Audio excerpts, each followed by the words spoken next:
चलो next will start with lecture 3 of ancient India. इसके पहले लेक्चर 1 एंड लेक्चर 2 में we have covered various topics of ancient India, जैसे कि prehistoric period में जैसे कि नियोलिथिक एंड मीजोलिथिक एजेस, फिर basics of Harappan civilisation, then Vedic culture के बारे में पढ़ा था। फिर बहुत ही basics of Buddhism and Jainism. Actually Buddhism and Jainism को you have to cover it from art and culture lectures, तभी वो पूरा अंडरस्टैंडिंग होगा। फिर नेक्स्ट लेक्चर में लेक्चर 2 में we have covered rise of Magadha, and then important chapter जो था वो था मौर्यन एम्पायर के बारे में, उनका है एडमिनिस्ट्रेशन वगैरह, वो सब कुछ बताया गया, उनके किंग्स कौन कौन थे। फिर पोस्ट मौर्यन किंगडम्स जो थी शुंगास, सतवाहनास, शाकास, कुशानास, इनके बारे में we have studied. Now we are going to study about the Gupta period. ठीक है, अभी गुप्ता पीरियड के बहुत सारे सोर्सेस है अलग अलग, इसमें लिटरेरी सोर्सेस आते हैं, एपिग्राफिकल सोर्सेस आते हैं मतलब इंस्क्रिप्शंस वगैरह, फिर न्यूमिस्मेटिक सोर्सेस आते हैं जैसे कि कॉइन्स वगैरह। अभी कॉइन्स वगैरह में मतलब वहाँ पे से क्या पता चलता है कौन से टाइटल्स थे किंग के, कौन से सैक्रिफाइसेस होते थे जैसे कि अश्वमेध सैक्रिफाइसेस वगैरह। फिर जो कौन से फिगर्स थे कॉइन पे, कौन से लेजेंड्स जैसे कि गॉड या फिर कौन से किंग थे। फिर जो लिटरेरी सोर्सेस में विशाखादत्त जो ऑथर थे जो चंद्रगुप्त 2 के टाइम पे थे, उन्होंने देवी चंद्रगुप्तम एंड देन मुद्रा राक्षसम, ये जो देवी चंद्रगुप्तम है, it is attributed to rise of Chandragupta 2 का जो राइज था टू द किंगडम, वहाँ उनके बारे में। और ये जो मुद्रा राक्षसा था ये it is attributed to rise of Chandragupta Mauryas ascent to the kingdom. ठीक है, तो ये दो बहुत इंपॉर्टेंट सोर्सेस थे जहाँ से Mauryan history and Gupta history दोनों के बारे में पता चलता है। फिर बहुत सारे पुराणास थे जैसे कि वायु पुराना, मत्स्य पुराना, विष्णु पुराण, तो ये सबसे भी इंफॉर्मेशन मिलती है। फिर चाइनीज़ ट्रैवलर जो चंद्रगुप्त 2 के टाइम पे आए थे, उनका नाम था फाहीन, FAHIEN। Okay, so he came and he spoke about the social and economic condition during the Gupta period. Okay, he came during Chandragupta 2 period. फिर जो इंस्क्रिप्शन वाले सोर्सेस थे उसमें इम्पोर्टेंट थे अलाहाबाद पिलर इंस्क्रिप्शन, जो it was related to Samudragupta king. फिर वहाँ पे उनके पर्सनालिटी के बारे में लिखा गया है, अचीवमेंट्स के बारे में लिखा गया है, सर्कमस्टेंसेस के बारे में लिखा गया है, मिलिट्री कैंपेन जो नॉर्थ इंडिया में की थी, फिर डेक्कन में की थी, जो दक्षिण पता बोलते थे उसको, वो रीजन में की थी, उसके बारे में लिखा गया है।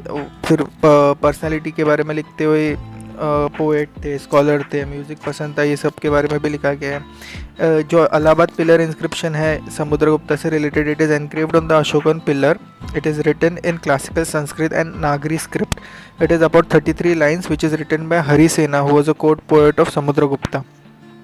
ठीक है, नेक्स्ट इंस्क्रिप्शन जो है वो है मेहरावली आयन पिलर इंस्क्रिप्शन, जो actually presently Qutub Minar complex Delhi में है। It speaks about achievements of Chandragupta 2।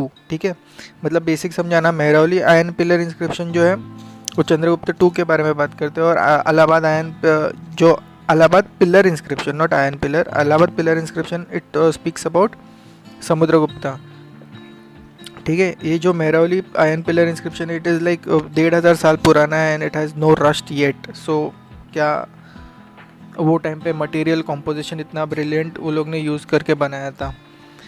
देखो ये जो गुप्ता पीरियड है ये एक्चुअली सेकंड एम्पायर है जो इतना बड़ा हुआ जो मौर्यन लेवल पे था। देखो क्या था कि अशोका के बाद, हम लोग मौर्यन पीरियड के बारे में बात कर रहे हैं अभी, कि अशोका के बाद क्या हुआ कि मौर्यन पीरियड का डिक्लाइन स्टार्ट हुआ क्योंकि इतने अच्छे सक्सेसर्स नहीं मिले एंड मौर्यन किंगडम रह गया था गंगेटिक रीजन, नैरो रीजन में। फिर क्या हुआ कि अशोका के बाद बहुत सारे किंगडम्स ने इंडिपेंडेंस डिक्लेयर करना शुरू किया, जैसे कि कलिंगा ने जो एरिया था they declare themselves independent after Ashoka, तो इसकी वजह से मौर्यन किंगडम छोटा छोटा होते गया। फिर नेक्स्ट बड़ा किंगडम था गुप्ता एम्पायर। अभी गुप्ता एम्पायर का फाउंडर कौन थे? श्रीगुप्ता। श्रीगुप्ता के बाद नेक्स्ट किंग कौन थे? घटोत्कचा, देवर कॉल्ड एज महाराजास। एंड उनके बाद कौन है? चंद्रगुप्त 1। ओके, ये चंद्रगुप्त 1 और चंद्रगुप्त 2 इज, आप कंफ्यूज ना हो जाना with Chandragupta Maurya. Chandragupta Maurya is related to Mauryan empire and Chandragupta 1 and Chandragupta 2 is related to Gupta empire. ठीक है, फिर चंद्रगुप्त 1 के बारे में बात करते हुए his time period was from 320 to 330 AD. Okay, he was also called as Maharaja the Raja means great king of kings. He had married Kumara Devi of Lachavi kingdom. Then he is actually considered as real founder of Gupta era because he started to expand the Gupta empire. Therefore Gupta period का starting is actually considered as 320 AD because वो Chandragupta one के period के साथ start हुआ ऐसा consider किया जाता है. फिर चंद्रगुप्ता वन के बाद समुद्रगुप्ता, उनका पीरियड था 330 to 380 AD. Okay, he was considered as greatest of the Gupta. बहुत सारे मिलिट्री कैंपेन किए थे. First campaign was in winning over the entire Gangetic reason.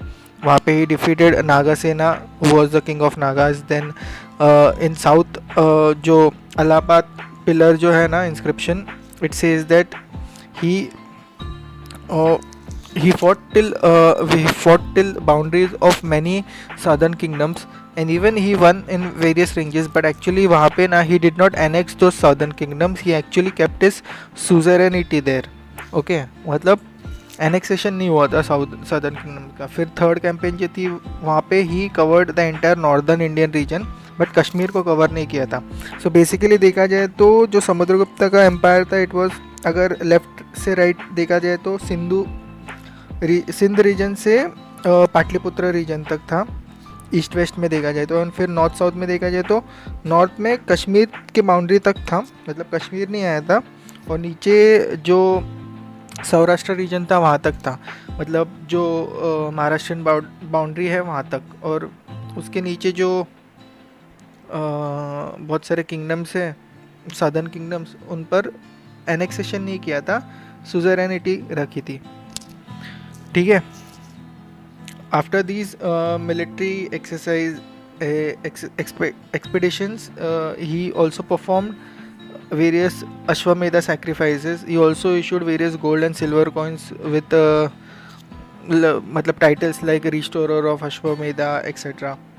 Then he by many historians is considered as Indian Napoleon.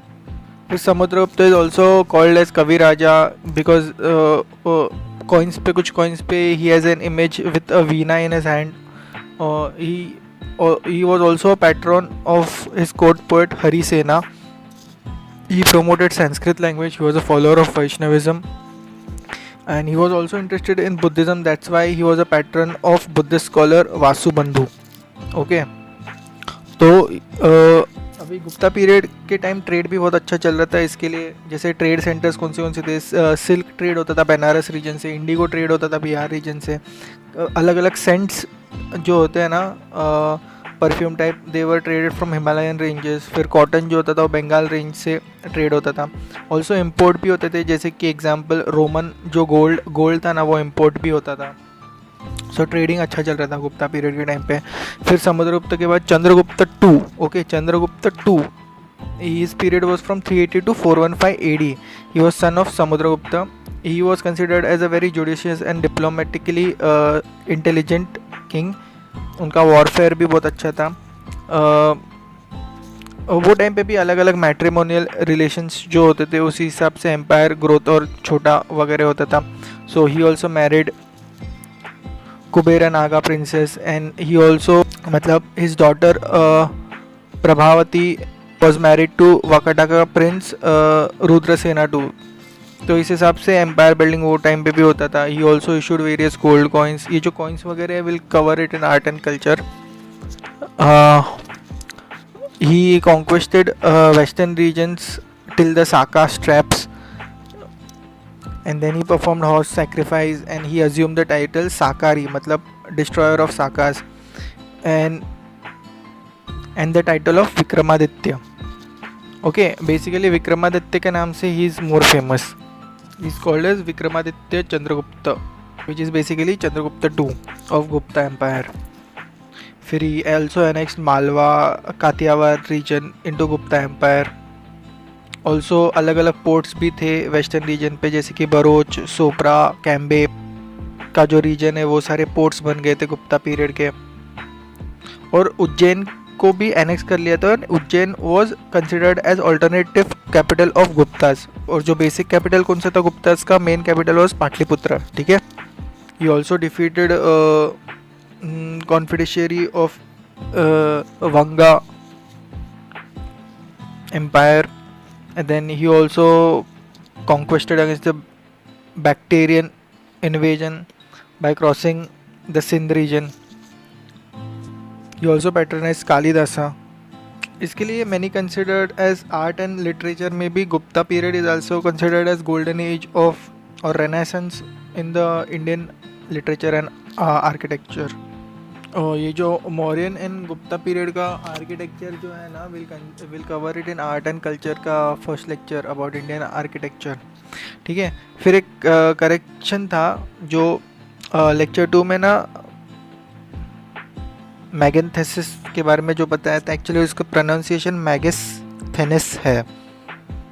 ठीक है. फिर फाहीन की visit के बारे में बात करते हैं. फाहीन FAHIEN. ओके. एक्चुअली ये इंग्लिश टाइप प्रोनाउंसिएशन है, बट जो अगर चाइनीज़ टाइप प्रोनाउंसिएशन में उसका स्पेलिंग आता है FAXIAN, फाशियान. ठीक है. तो फाहीन के विजिट में ना he spend about 9 years in India, और उसमें से 6 साल जो थे वो चंद्रगुप्त 2 के पीरियड के टाइम ही विजिटेड. ठीक है. He came from China. He stayed in Indian Pataliputra region में खास करके. Then he reach till Sri Lanka also, and then he went back to China. He the purpose of his visit was to collect the Buddhist manuscripts, and मतलब ये knowledge यहाँ से India से लेके China में ट्रांसफ़र करने के लिए.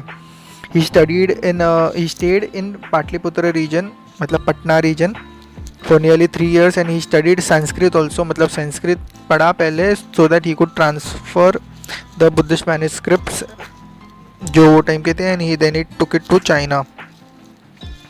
He did not talk about the political affairs mostly of Gupta period, but he spoke about the social and economic conditions. But he has not specifically mentioned Chandragupta II, but उनका period India में वही है. He considered Gangetic Valley as land of Brahmanism, क्योंकि वो time पे Hinduism was on full of its rise because Jainism and Buddhism थोड़ा सा slow हो गया था उनका growth.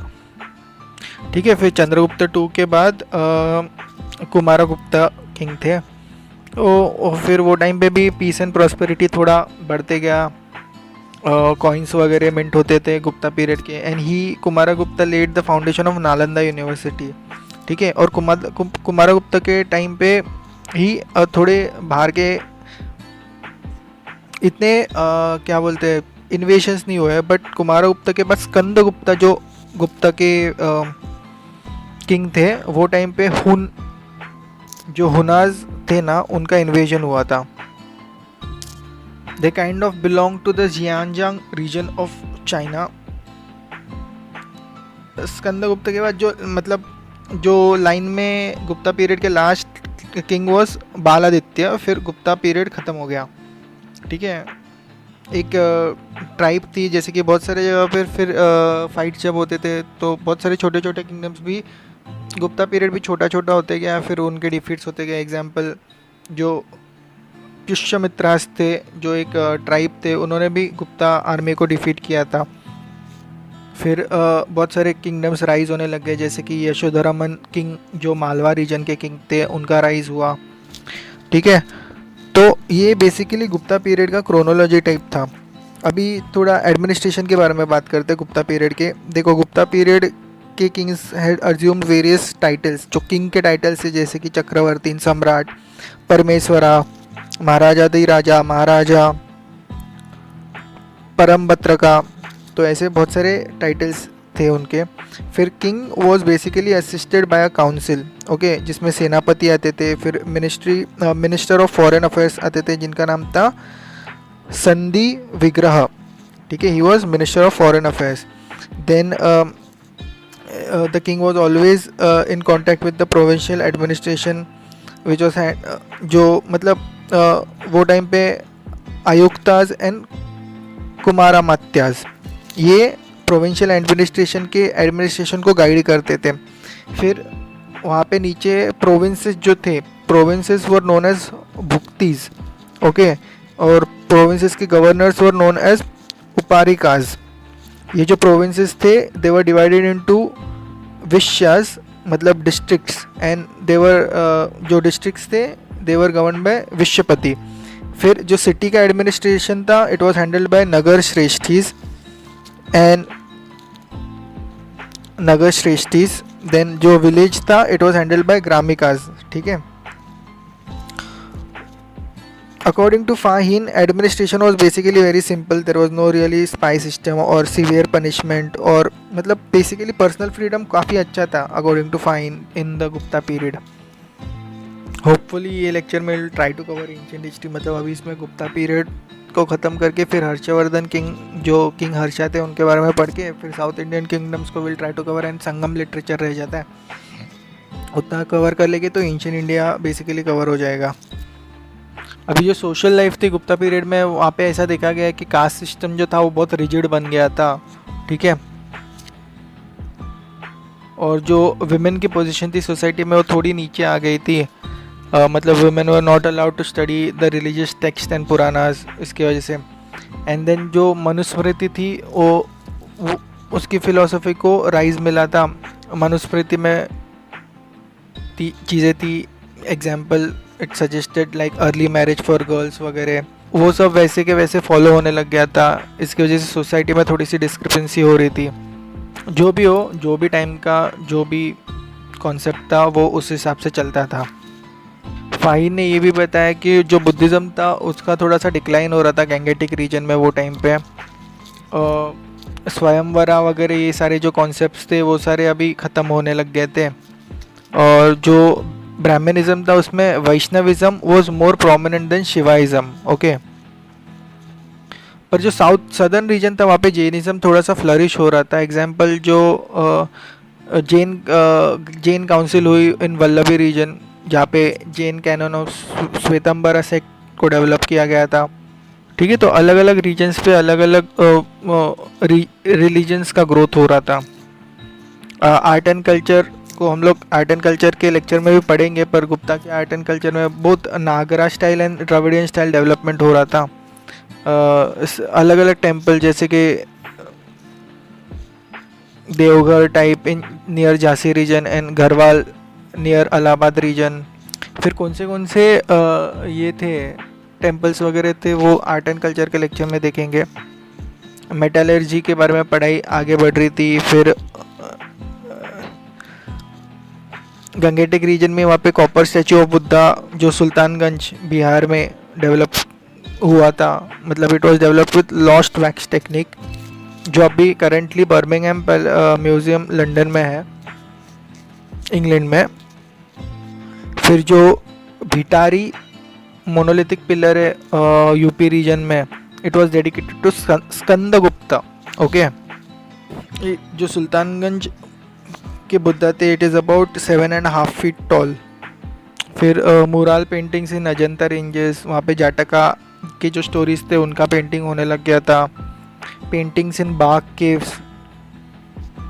फिर सिगरिया केव्स जो श्रीलंका रीजन में थे, they took inspiration from Ajanta Ellora paintings, तो वहाँ पे भी वैसी पेंटिंग्स डेवलप हुए।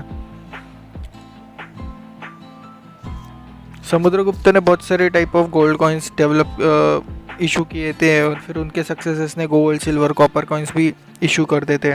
संस्कृत वो टाइम की मेन लैंग्वेज थी, एंड नागरी जो स्क्रिप्ट थी विच इवॉल्व फ्रॉम ब्राह्मी स्क्रिप्ट, तो वो डेवलप हुई थी। फिर Chandragupta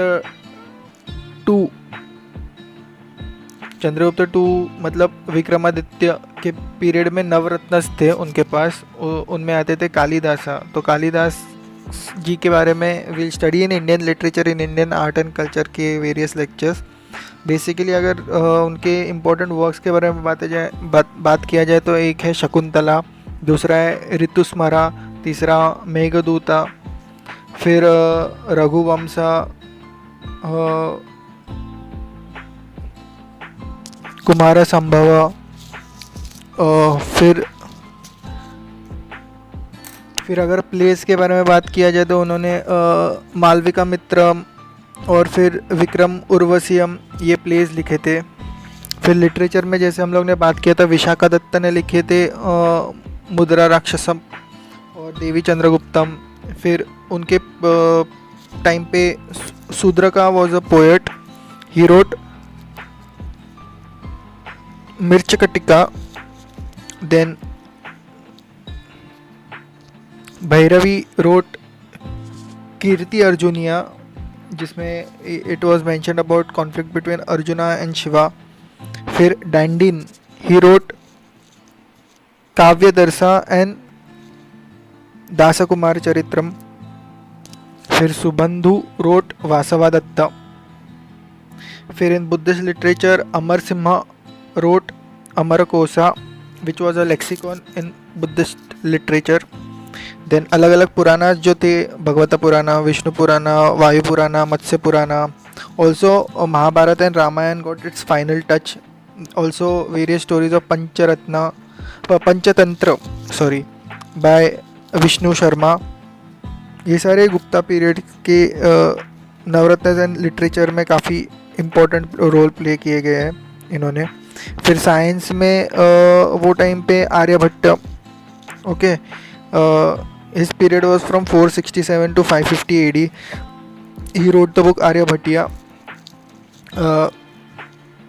He is attributed to contribution of discovery of approximate value of pi, then also to discover distance with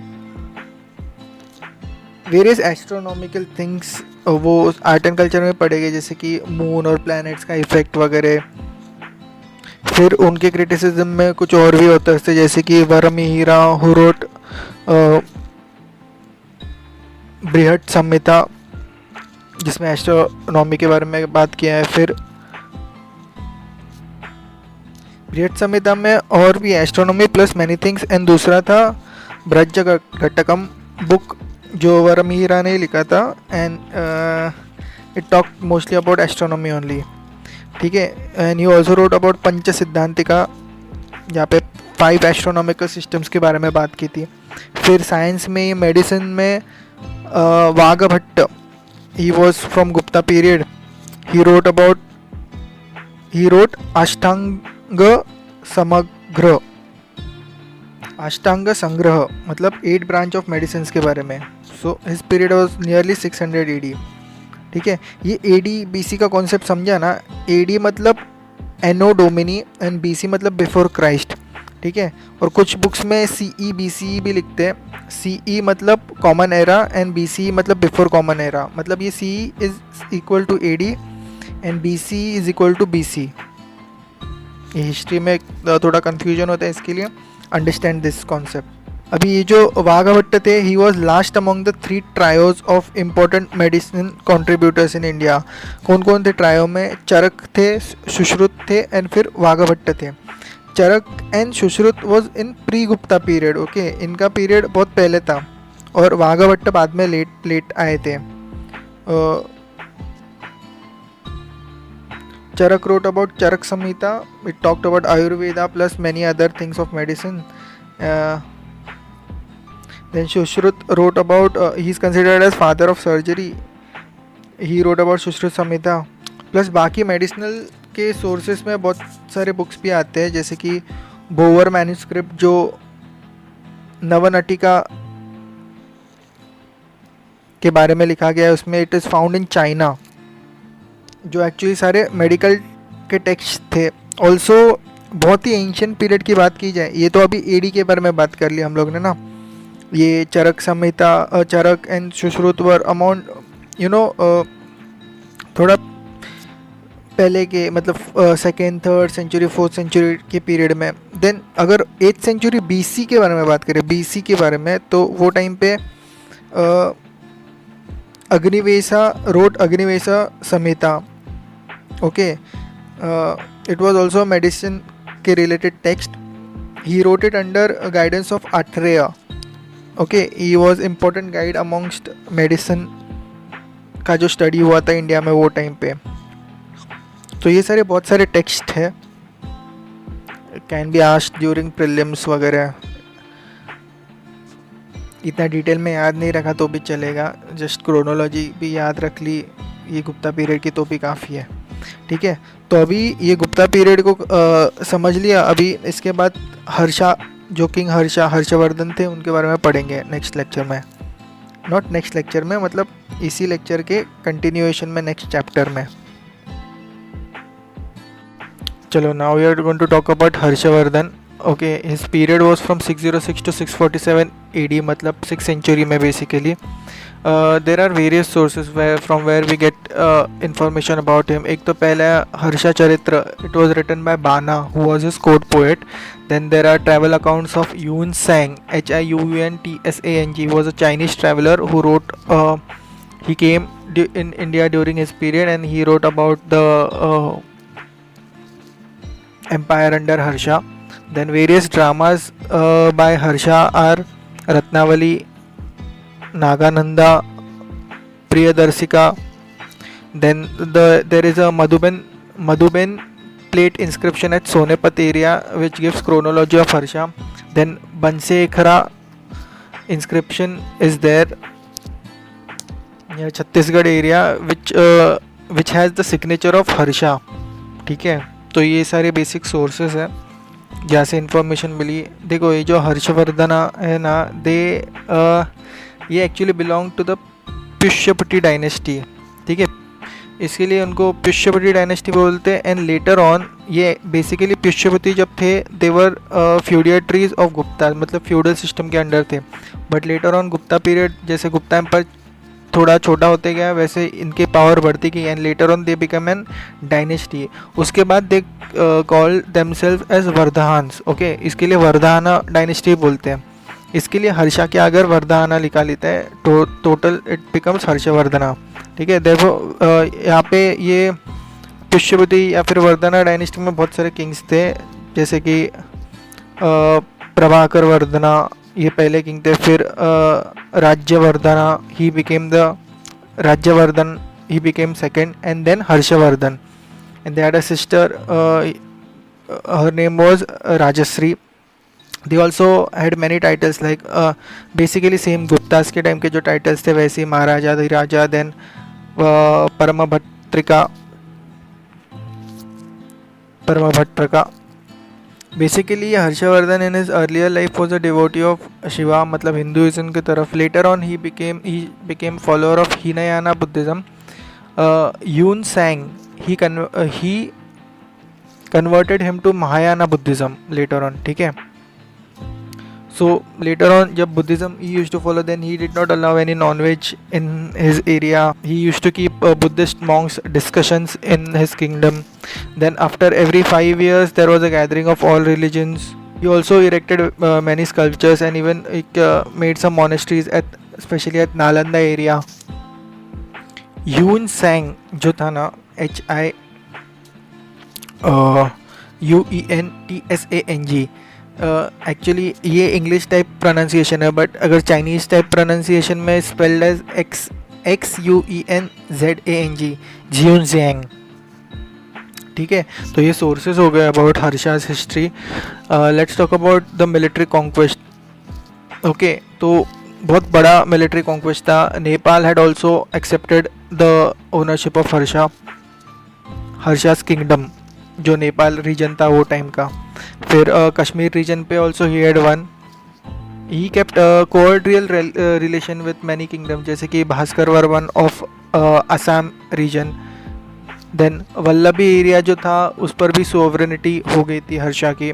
और जो लास्ट मिलिट्री कैंपेन था, it was against kingdom of Kalinga, where he won, मतलब Odisha region में। He also drove out Sasanka from the Kannauj region. और फिर कनौज जो area है ना यूपी रीजन में, प्रेजेंट यूपी रीजन में, वो it became the capital of Vardhana dynasty. Okay, Kannauj area is the capital. फिर जो सबसे इम्पोर्टेंट बैटल हुआ था, it was against western Chalukyas. Okay, on river Narmada, जो किसके साथ हुआ था? पुलकेशन II। ठीक है, पुलकेशन II किसका किंग था? चालुक्यास का। Okay, this is mentioned by Hiuen Tsang also, and also in Aihole inscription,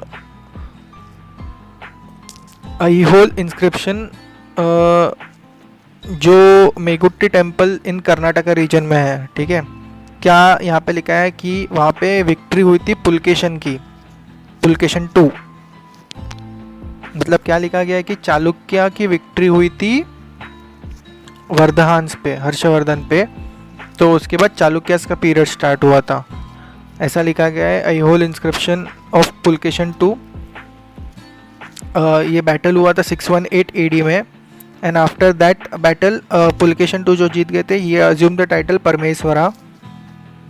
ये जो अयहोल इंस्क्रिप्शन है कर्नाटका में मेगुटी टेम्पल में, it is written by Ravi Kirti in Prakrit language. Ravi Kirti was a court poet of Pulakeshin 2, okay. और उन्होंने लिखा था कि पुलकेशन 2 की जीत हुई थी, मतलब चालुक्यस की जीत हुई थी वर्धहांस पे। ये जो चालुक्यस थे उनका कैपिटल था बादामी, मतलब वो टाइम पे इसको लिखते थे वटपी। एंड बाद में चालुक्यस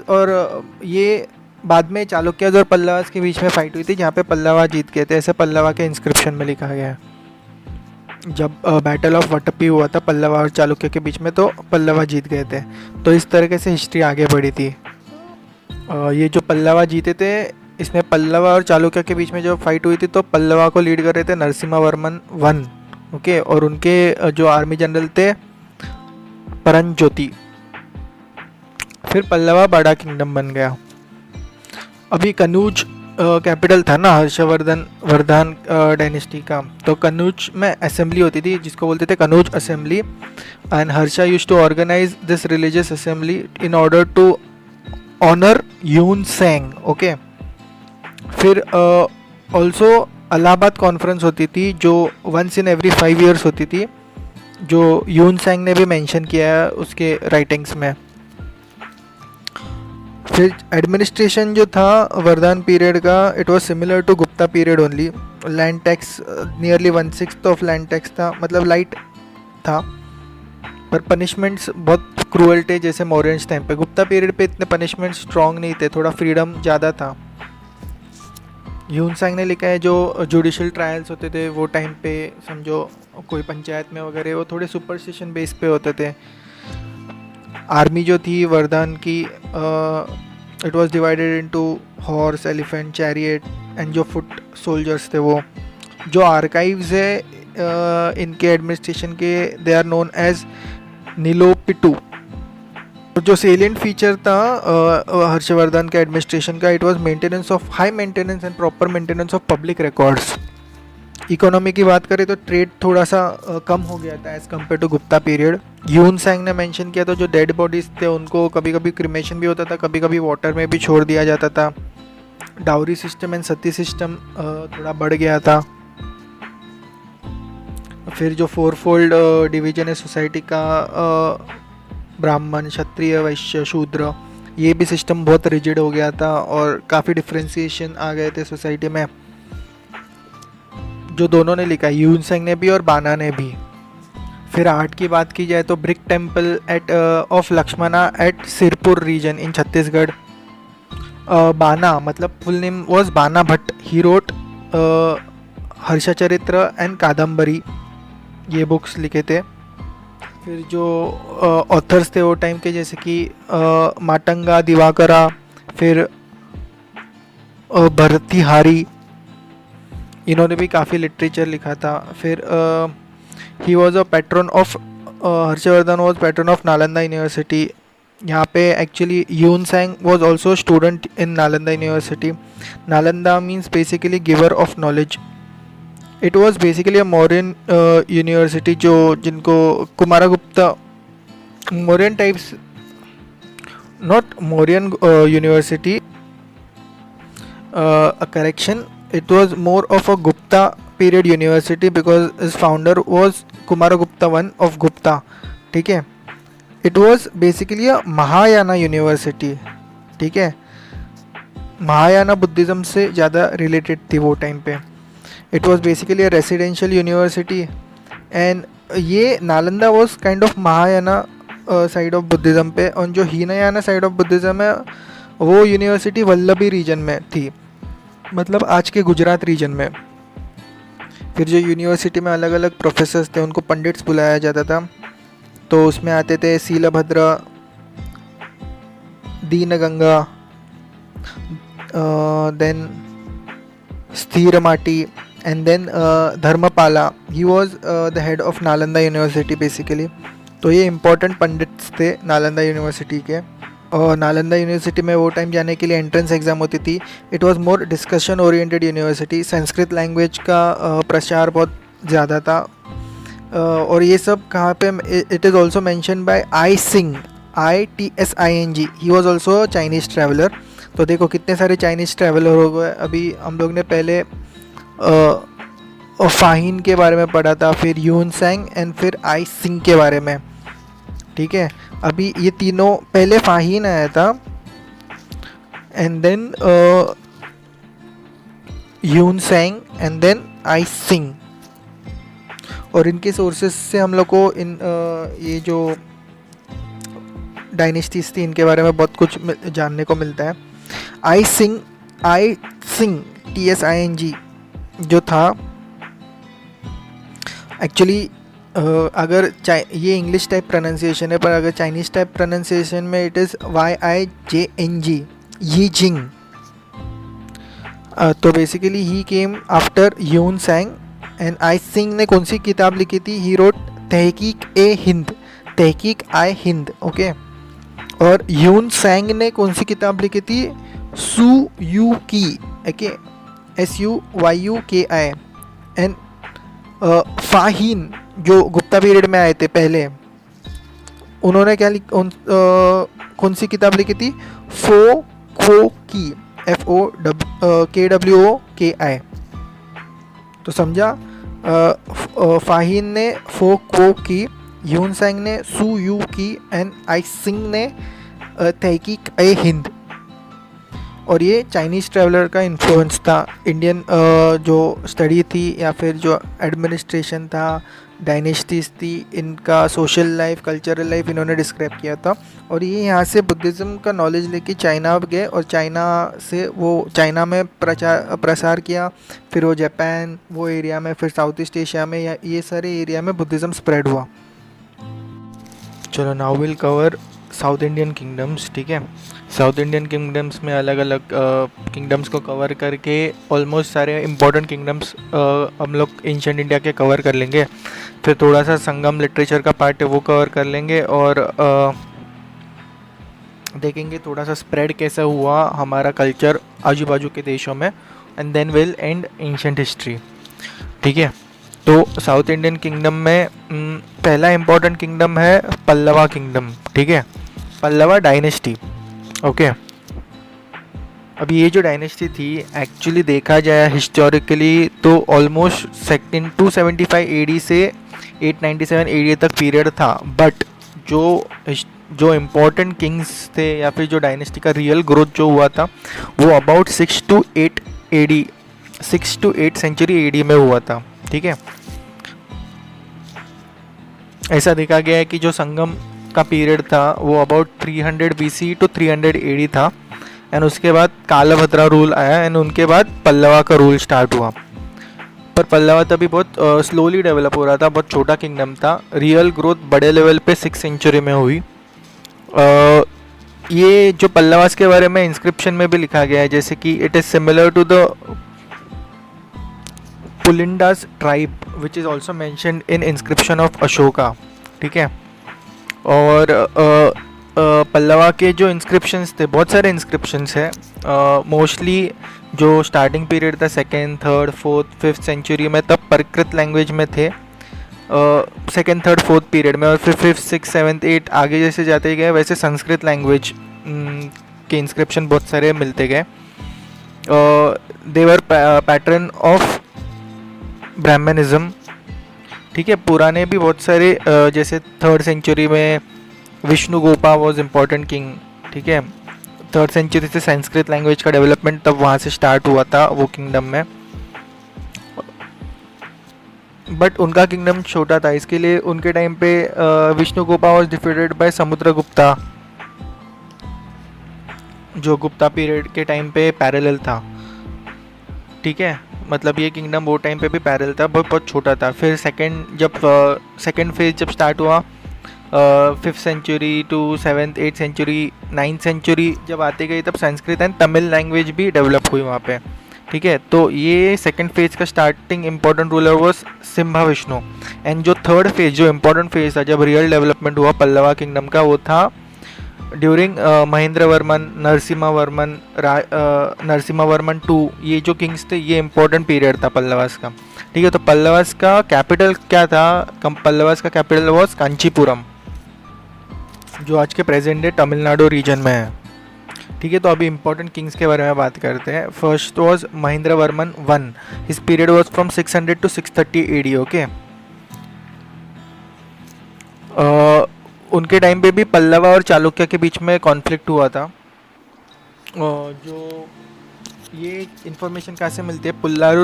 पुल्लारूर लूर इंस्क्रिप्शन जो है तमिलनाडु रीजन में, वहाँ से जब बैटल ऑफ पुल्लालूर फाइट किया गया था between Pulakeshin II of Chalukyas and Mahendra Varman one of Pallavas, ठीक है।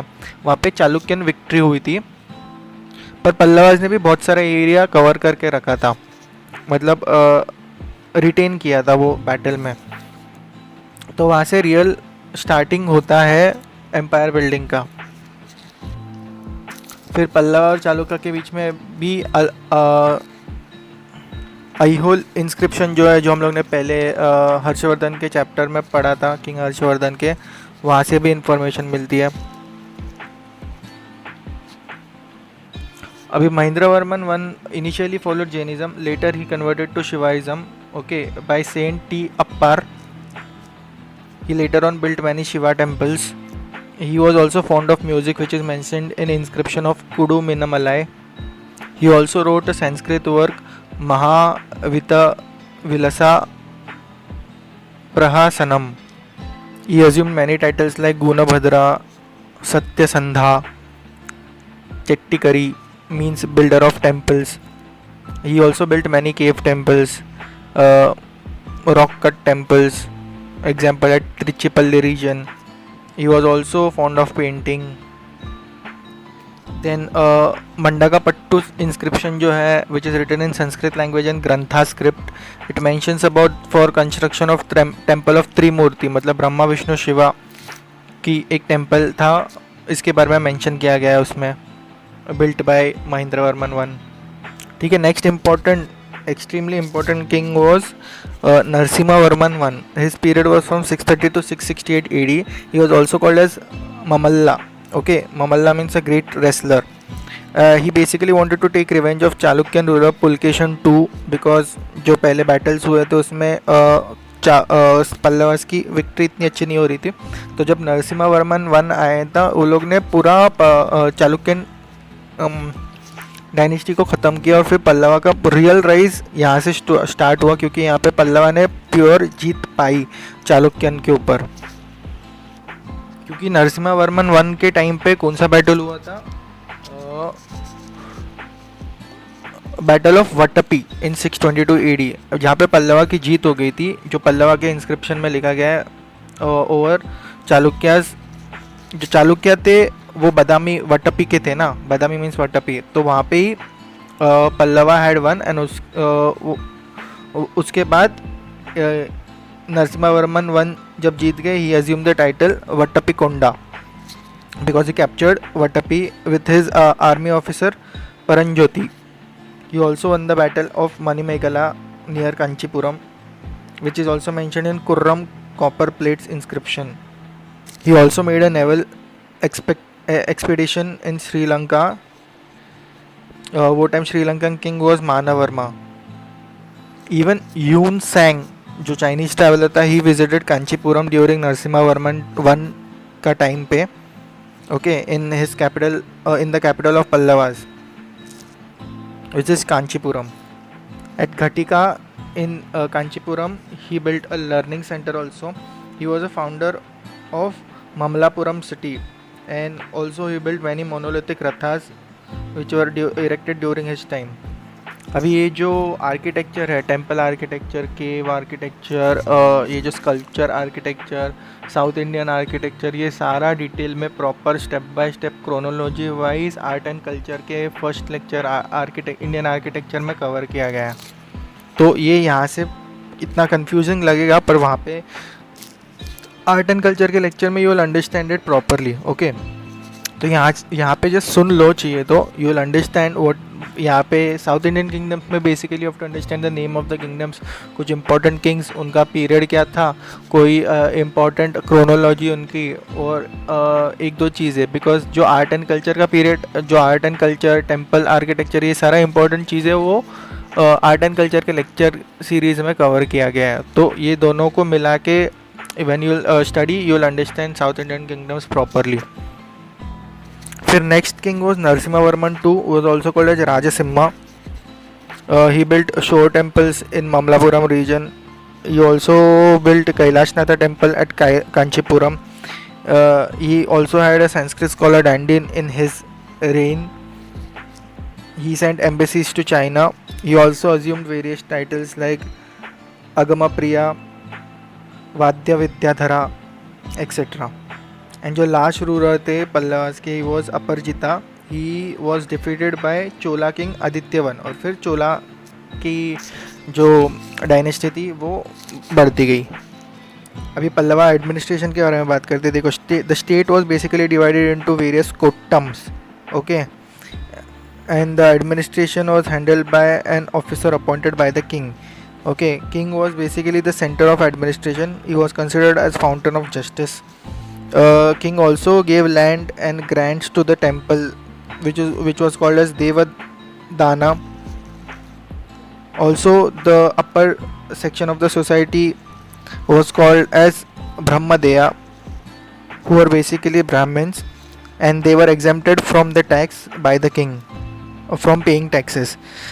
देखो land tax was primary source of income during Pallava period, and then Pallava inscription जो अलग अलग है, it also mentions about village assemblies, मतलब सभाज वगैरह जहाँ पे डिसीजन मेकिंग होता था।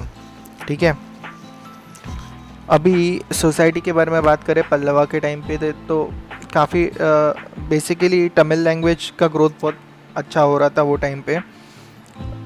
बट लेटर पीरियड में, मतलब 8th-9th सेंचुरी में, फिर जो कास्ट सिस्टम था, कास्ट रिजिडिटी बहुत बढ़ गई थी। जो 4 सेक्शन थे, तो डिवीज़न बहुत हो गए थे कास्ट वाइज सोसाइटी में, और बहुत रिजिडिटी हो गई थी। और फिर इसके लिए वही टाइम पे जो रेवोल्यूशंस हुए, उसमें से एक था भक्ति मूवमेंट का रेवोल्यूशन, जिसमें शिवाइज़म एंड वैष्णविज़म का ग्रोथ हुआ। ठीक है, ये तो देखो बेसिकली शिवाइज़म और वैष्णविज़म में 2 सेंट्स टाइप थे, अलवार्स एंड नैनार्स। ठीक है, जो अलवार्स थे they were 12 in number, they followed Vaishnavism and they produce Nalayira Divya Prabandham.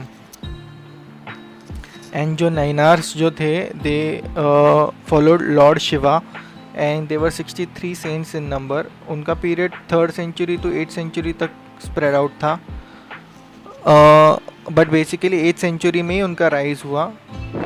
And they compose Thevaram, which is basically devotional poetry type.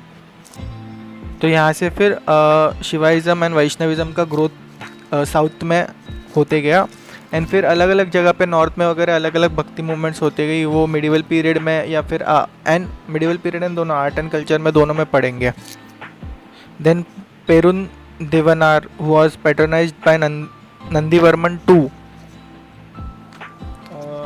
He translated Mahabharata as Bharata Venba. Okay, music and dance also developed during this period. Then various inscriptions are there about music, जैसे कि Mamandur inscription mentions about vocal music. Then Kuduminamala inscription about musical notes and instruments. Then architecture में paintings में basically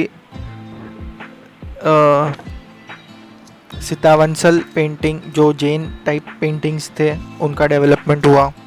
एक खास बात ये थी कि जो जैन कल्चर था वो भी इस पीरियड में बहुत डेवलप हुआ as compare to Buddhist culture. North India में ज़्यादा प्रिवेलिंग था, जैन कल्चर थोड़ा साउदर्न इंडिया में वो टाइम पे ज़्यादा प्रिवेलिंग था, खास करके कर्नाटक रीजन में। ठीक है, आर्किटेक्चर के बारे में तो as a said will study in Indian architecture का लेक्चर्स अब in the art and culture series. But यहाँ पे basically you have to understand थोड़ा सा इंट्रोडक्शन में कि जो पल्लवास थे उनके टाइम पे excavation of temple from rock इसका स्टार्ट हुआ, मतलब also start of Dravidian type of temple building. फिर जो फर्स्ट स्टेज में था development by Mahendra Varman one, he introduce rock cut temples. Then second stage में मोनोलिथिक रथास, जैसे कि पंच पांडव के जो रथास थे ये नरसिम्हा वर्मन वन के टाइम पे डेवलप हुआ। And also development of mandapas, मतलब sculptures on walls, specially famous मंडप है ऑफ महिषासुरमर्दिनी मंडपास। देन जो थर्ड पीरियड था राजसिम्हा का, उनके टाइम पे स्ट्रक्चरल टेम्पल, मतलब सॉफ्ट सैंड रॉक जो था उसमें से स्ट्रक्चरल टेम्पल बिल्डिंग करना हो, तो उनके टाइम पे कैलाशनाथ टेम्पल एट कांचीपुरम हुआ। एंड फोर्थ स्टेज में जो स्ट्रक्चरल डेवलपमेंट का प्रॉपर डेवलपमेंट हुआ। ठीक है, तो मामलापुरम जो रीजन था वहाँ पे बहुत सारे आर्किटेक्चरल साइट्स है, आर्ट गैलरी बन गई समझो वो टाइम पे। फिर अलग अलग स्कल्पचर जैसे कि जायंट एलिफेंट, ठीक है, वगैरह बहुत सारे टाइप ऑफ स्कल्पचर्स डेवलप हुए, अलग अलग एनिमल्स के स्कल्पचर्स। देन जो स्कल्पचर में ही जो descent of Ganges also known as penance of Arjuna, ये fresco painting type sculpture develop हुआ इन स्टोन, तो ये भी पल्लवा टाइम का ही था। अब ये कैसे, कौन से, किसके बाद किसने प्रॉपरली कौन से मटेरियल यूज़ करके, कौन सी टेक्निक यूज़ करके, कौन से टाइम पे क्रोनोलॉजी वाइज जो ये स्ट्रक्चर्स थे, ये आर्ट एंड कल्चर के लेक्चर में यू हैव कवर्ड। ठीक है, तो ये था पल्लवास। अभी पल्लवास के बाद will study about next south Indian dynasty Chalukyas. Okay, इनका पीरियड था फ्रॉम 543 टू 755 AD। इसमें दो बेसिकली टाइप ऑफ चालुक्यास थे, western Chalukyas and eastern Chalukyas. Western को बोलते थे चालुक्यास, वेस्टर्न को बोलते थे कल्याणी चालुक्यास। ओके, ये डेक्कन रीजन में थे। बेसिकली इनका पीरियड 9 to 11th सेंचुरी तक था, स्प्रेड आउट था, पर major period, sorry not 9 to 11th, basically 5th to 8th century AD में ही प्रॉपर डेवलपमेंट हुआ था। एंड उनके बाद छोटे छोटे किंगडम उनमें से टूट के आगे आगे बढ़ते गए 11th सेंचुरी तक। ठीक है, और जो ईस्टर्न थे देवर कॉल्ड चालुक्यास ऑफ वेंजीज। तभी चालुक्यास का founder was Pulakeshin one. Okay, he was the founder. उनका कैपिटल था वट्टपी, मतलब बादामी रीजन उनका कैपिटल था, बेसिकली कर्नाटका रीजन। अभी पुलकेशिन 2 उनमें देखो, अभी हम लोग ने पहले पल्लवास के बारे में पढ़ा, पर पल्लवास स्लोली डेवलप होते हैं। चालुक्यास बीच में आके 5th to 8th सेंचुरी में उनका डेवलपमेंट काफ़ी हुआ, पर उनके बाद वापस पल्लवास ने वापस स्ट्रॉन्ग होल्ड डेवलप किया पुलकेशिन 2 को हरा के। पुलकेशिन 2 का period was from 608 to 642 AD। His reign is mentioned in Aihole inscription which was written by Ravi Kirti, who was his court poet. He was a Jain. अभी Pulakeshin 2 had fought many kingdom, जैसे कि Kadambas of Banavasi, then Gangas of Mysore, then he also defeated Harshavardhana of Vardhan dynasty at Narmada river, but later on he lost to Narasimha Varman one of Pallava dynasty at Kanchipuram. Okay, so वट्टपी में ही जो battle हुआ था वहाँ पे हार गए, एंड देन पल्लवास वहाँ पे जीत गए। इसके बाद पल्लवास का ग्रोथ प्रॉपर हुआ, बट स्टिल एक पार्ट था चालुक्यास का, वो रीजन उनमें बाकी के थोड़े से किंग, जैसे कि Vikramaditya 2। Okay, 2 he was a Chalukyan king. ठीक है, this is not to be confuse with king Vikramaditya of Gupta dynasty. Gupta dynasty में विक्रमादित्य किसको बोलते थे? चंद्रगुप्त 2 को। ठीक है, और ये जो लास्ट थोड़ा सा पार्ट बाकी था चालुक्यन का, उनमें लास्ट किंग थे Kirtivarman 2, and he was defeated by Danti Durga, okay, Danti Durga कौन थे? He was founder of Rashtrakuta. तो ठीक है, मतलब एक साइड से पल्लवा ने वट्टपी रीजन मतलब बादामी रीजन को कवर कर लिया, इसके लिए पल्लवा का ग्रोथ वहाँ से हो गया। और वहाँ पे दूसरी तरफ से जो छोटा पार्ट रह गया था वहाँ पे दांती दुर्गा ने कवर करके राष्ट्रकूटा का डेवलपमेंट वहाँ से हुआ। उसके बाद चालुक्य की डायनेस्टी छोटी होती गई, कम होती गई। ठीक है, अभी Chalukyas were also important maritime power. Hiuen Tsang also visited during Pulakeshin 2 time. अगर एडमिनिस्ट्रेशन की बात करें चालुक्यन टाइम का, इट वॉज हाईली सेंट्रलाइज्ड, मतलब विलेज एटोनॉमी जो पहले के डायनेस्टीज़ में प्रेजेंट था वो इतनी प्रेजेंट नहीं थी चालुक्यन किंगडम में। फिर टेम्पल आर्किटेक्चर भी काफ़ी अच्छा बड़ा था चालुक्यन पीरियड में। ऐहोल रीजन में अलग अलग इनोवेशन होते थे, जैसे कि Lad Khan which is also called as low flat pillared hall. फिर ऐसे अलग अलग टाइप ऑफ एडिशंस होते गए टेम्पल्स में। फिर जो अलग अलग टेम्पल्स विच रिजेंबल्ड वेरियस अदर टेम्पल, जैसे कि Durga temple which resembled Buddha चैत्य। फिर जैन टेम्पल है मेगुट्टी रीजन। फिर सेकेंड स्टेज में जब डेवलपमेंट हुआ वो टाइम पे तो पतड्डक्कल रीजन में डेवलपमेंट देखा गया है। वहाँ पे नॉर्दर्न स्टाइल भी, थोड़ा द्रविडियन स्टाइल भी। अभी द्रविडियन स्टाइल में सबसे इम्पोर्टेंट टेम्पल वो टाइम का विरूपक्षा टेम्पल जो हम्पी रीजन कर्नाटका में बनाया गया था। It was build after the Chalukyan win over Pallava, जो पहले हुई थी, क्योंकि चालुक्य और पल्लवाज में कॉन्स्टेंटली वॉर होते रहते थे। This temple was build by one of the queens of Vikramaditya II, okay, by sculpture of Dravidian style. फिर जो पपंथा रीजन में डेवलपमेंट हुआ वो खास करके कल्याणी चालुक्य जो थे उन्होंने डेवलप किया था वहाँ पे आर्किटेक्चर। अलग अलग स्टाइल द्रविडियन, वेसरा वगैरह ये सारे स्टाइल्स भी डेवलप हुए जो बाद में कल्मिनेट हुए finally in Hoysalas and Rashtrakuta period. ठीक है, इवन जो केव टेम्पल्स थे अजंता एलोरा रीजन में, नासिक रीजन में, और फिर केव पेंटिंग भी बहुत सारे रीजन में डेवलप हुआ था।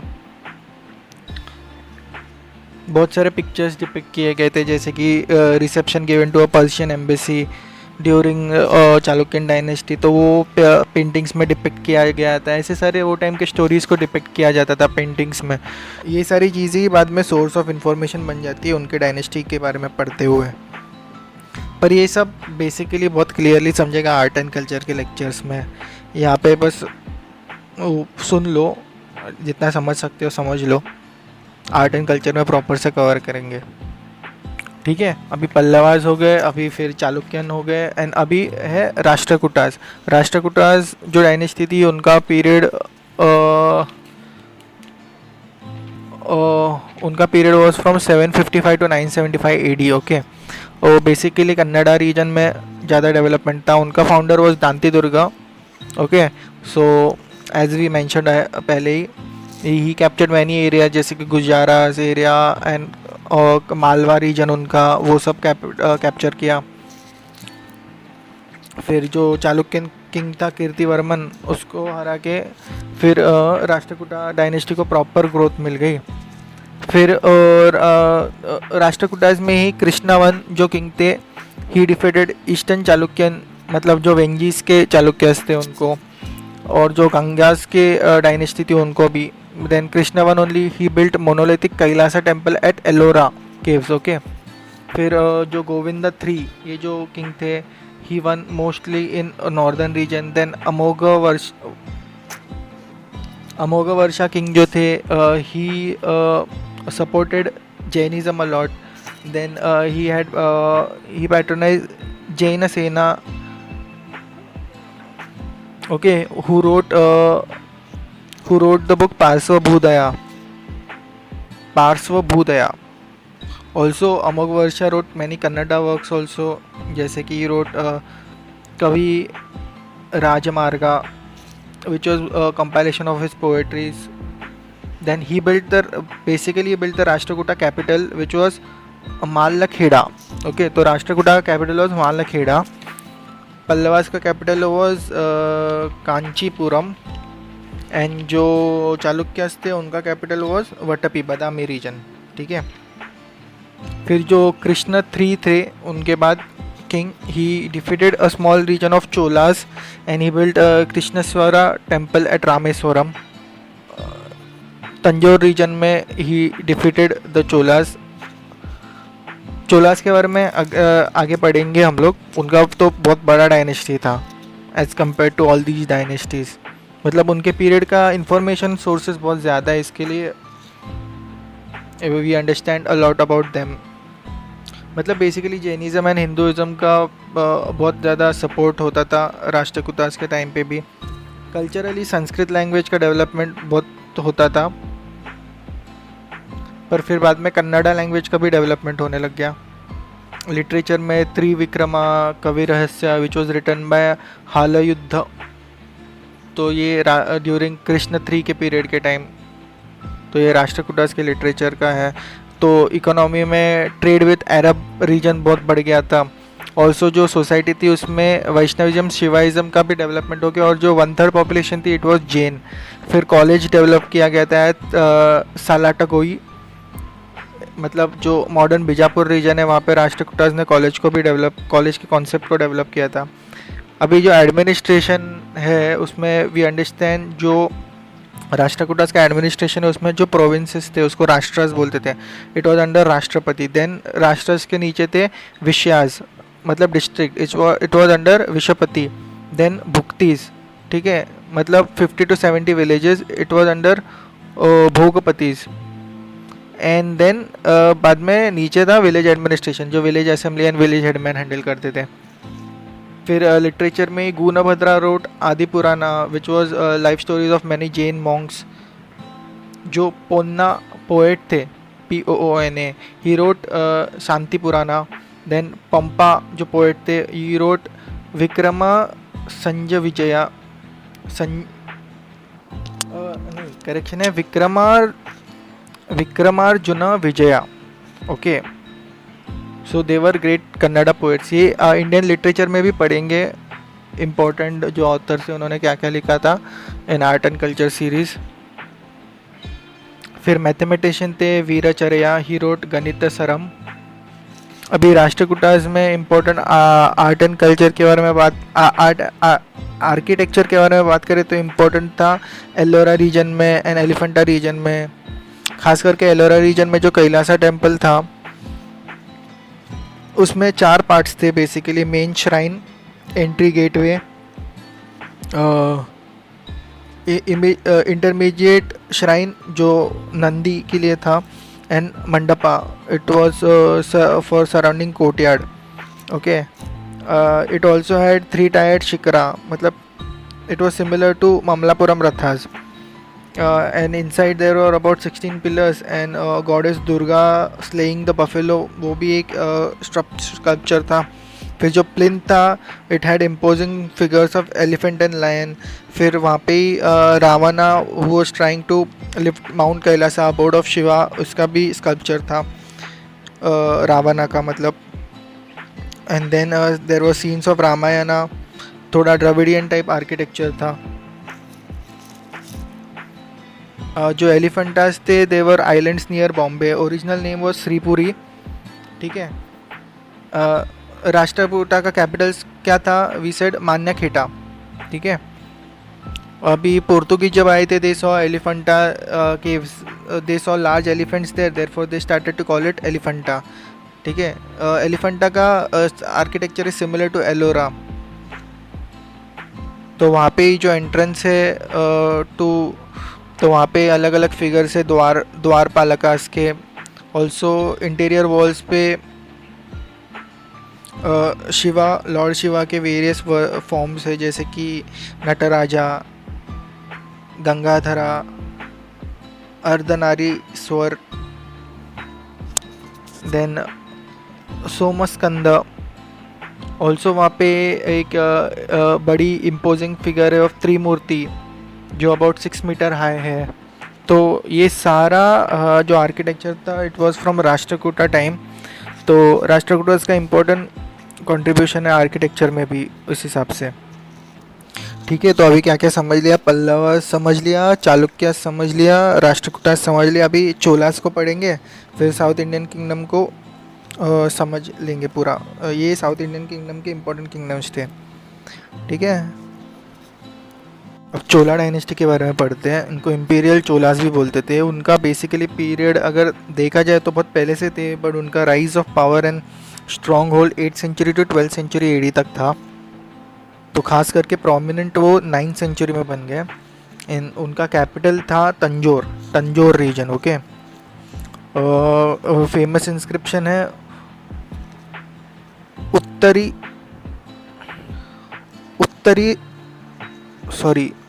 Uttara Merur inscription, okay. It talks about the village administration under the Cholas. देखो चोलास की सुप्रीमेसी जो थी वो it came under king Raja one, ठीक है। And then after in under Rajendra one, उनके बारे में आगे पढ़ेंगे। ये जो चोलास थे देवर उनका बेसिकली फाउंडर वॉज विजयालया। फिर उनके son Aditya one he defeated the Pallava dynasty by defeating their Pallava का लास्ट किंग अपरजिता, ठीक है। तो इसके बाद पल्लवा डायनेस्टी का डिक्लाइन हुआ एंड फिर चोला डायनेस्टी का राइज हुआ। फिर इम्पीरियल चोलास में ही king Parantaka one, he was considered as a great temple builder. He provided vimana concept to the temples. Example for the Nataraja temple at Chidambaram, which has a golden roof. He also was then first important Chola king who defeated the Pandyas and also the ruler of Ceylon, okay, मतलब Sri Lankan region तक he tried to defeat, but Sri Lankan region में actually Raja one and Rajendra one ने अच्छे से cover किया था। But वो time पे राष्ट्रकूटास भी थे, तो मतलब ये राष्ट्रकूटास पल्लवा जिनमें चालुक्य जिनमें फाइट रहती थी। तो राष्ट्रकूटा के किंग ने बैटल ऑफ टकोलम में दे डिफीटेड राष्ट्रकूटा है डिफीटेड परंटका वन, पर स्टिल चोला किंगडम वापस राइज पर आया under Raja one. His period was, तो बेसिकली 9th सेंचुरी में, तो his period was 985 to 1014 AD, ठीक है। अभी राजा वन जो थे ही डिफीटेड चेरा डायनेस्टी का रूलर, ओके। चेरा डायनेस्टी जो 9th to 12th सेंचुरी तक थी। चेरा डायनेस्टी का capital was Karuvur, okay, Vanchi region, basically Tamil Nadu region. He defeated the Chera king Bhaskar Varman in a naval battle of Kandalur Salai, okay. तो चेरा की जो डायनेस्टी थी वहाँ पे उनको हिट किया राजा वन ने। उसके बाद ही also defeated the Pandya dynasty के रूलर अमर भुजंगा, ओके। पांड्या डायनेस्टी जो थी उनका कैपिटल वॉज मदुराई। एक्चुअली ये मदुराई जो कैपिटल था वो लेटर पांड्यास का कैपिटल था। उनका पीरियड अबाउट 9, 10, 11 सेंचुरी तक वो ज़्यादा आगे बढ़ते गए, 12th 13th सेंचुरी तक भी। बट अर्ली पांड्यास का कैपिटल वॉज कोरकई पोर्ट, जो पोर्ट रीजन है ना वहाँ पे।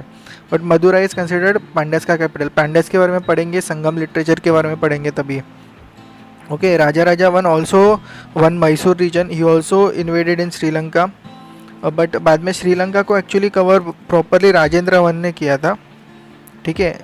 वो टाइम पे मिलिंद फाई वॉज द श्रीलंकन किंग। फिर वहाँ पे जो श्रीलंका में पोलनारा हुआ रीजन जो था वहाँ पे शिवा टेम्पल बिल्ड किया था। Also Raja one had made a victory on Chalukyas of Kalyani. He also won on Raichur Doab, जो तुंगभद्रा रीजन का डोआब था ना वहाँ पे। सो यू सी कितने सारे किंगडम्स को हराया था राजा वन ने। ये जो चोलास थे इनका मतलब फिर Sri Lanka region, even Malayan peninsula, even Maldives region तक वो लोग पहुँच गए थे। Even Raja one he also defeated the Telugu Chodas, मतलब जो आंध्रा रीजन में उनका किंगडम था 10th to 12th सेंचुरी में, तेलुगु चोडास का, वो डायनेस्टी को भी हरा दिया था, ठीक है। And then finally he made a naval expedition till Maldive region and he won till there. He had many titles like Jayakonda, Mummadi Chola. He also was a follower of Shivaism. He completed the construction of Brihadreswara temple at Tanjore in 1016 AD. He also helped to construct a Buddhist monastery at Nagapattinam. He also constructed Raja Rajeswaram temple. सब Tanjore region में ही चोलास का इतना temple construction रहता था, ठीक है। फिर this was Raja Raja one. Next we are going to talk about Rajendra one, who was son of Raja Raja one. Rajendra one का period was from 1012 to 1044 AD, okay. अभी जो मिलिंद फाई श्रीलंकन किंग था ना, he tried to recover the northern Sri Lankan region, but again Rajendra one defeated him and he won over whole Sri Lankan region. तो Chola kingdom तो पूरा Sri Lankan reason पर भी आ गया था, इसका मतलब, ठीक है। His most famous expedition in north India was when he defeated Mahipala one of Bengal, जो मतलब पाला डायनेस्टी को भी डिफीट किया था। बट स्टिल पाला किंगडम बहुत स्ट्रॉन्ग था उनका। एक्चुअली वो लोग ने Pala kingdom basically 8 to 12 century area तक पीरियड में था। मुर्शिदाबाद के रीजन में उनका कैपिटल था। उन्होंने बहुत सारे एरियाज़ कवर किए थे नॉर्थ इंडियन रीजन के, इवन पाटलिपुत्र एरिया, जगडाला एरिया। उन्होंने बहुत सारे यूनिवर्सिटीज़ भी बनाए थे। बांग्लादेश रीजन तक उनका किंगडम था। दे वर फॉलोअर ऑफ महायाना बुद्धिज़्म, ठीक है। एंड जो तांत्रिक कॉन्सेप्ट है उसको भी फॉलो करते थे। बहुत सारे किंग थे, महिपाला, गोपाला, वहाँ तक लेके गए थे राजेंद्र वन अपने किंगडम को, ठीक है। इफ़ यू कंसिडर उनके टाइम के पीरियड को, Pala kingdom was almost one of the biggest kingdoms, ठीक है। Then Rajendra one also founded Gangaikonda Cholapuram city. He also defeated the western Chalukyan king. फिर तुंगा बंदरा बाउंड्री बन गई बिटवीन चोलाज एंड चालुक्याज, जो वेस्टर्न चालुक्याज थे। आप 8 to 12 सेंचुरी का जो किंगडम्स थे ना, उसके फ़ोटो एक बार डाल दो गूगल पे, आपको दिख जाएगा कौन से डायनेस्टीज़ थे वो लोग वो टाइम पे, एंड कितने एरिया को कवर कर लिया था। We'll try to cover all this dynasties in another lecture. कोई अपेंडिक्स टाइप लेक्चर बना देंगे, उसमें will try to cover this, ठीक है। He also made many large irrigation tanks which are called as Chola Gangam. He did many naval expeditions. He also assumed the title of Kadar Mukadan and many other titles like Mudi Kondan, Gangai Kondan. तो जहाँ पे आगे Condon आता है ना, वो सारे titles Rajendra one ने अज्यूम किए थे। Also Pandita Cholan. He was also a devotee of Shiva. He built his new capital at Gangaikonda Cholapuram, ठीक है। फिर नेक्स्ट किंग वॉज कुलोटुंगा। ये टाइम पे Sri Lanka again became free.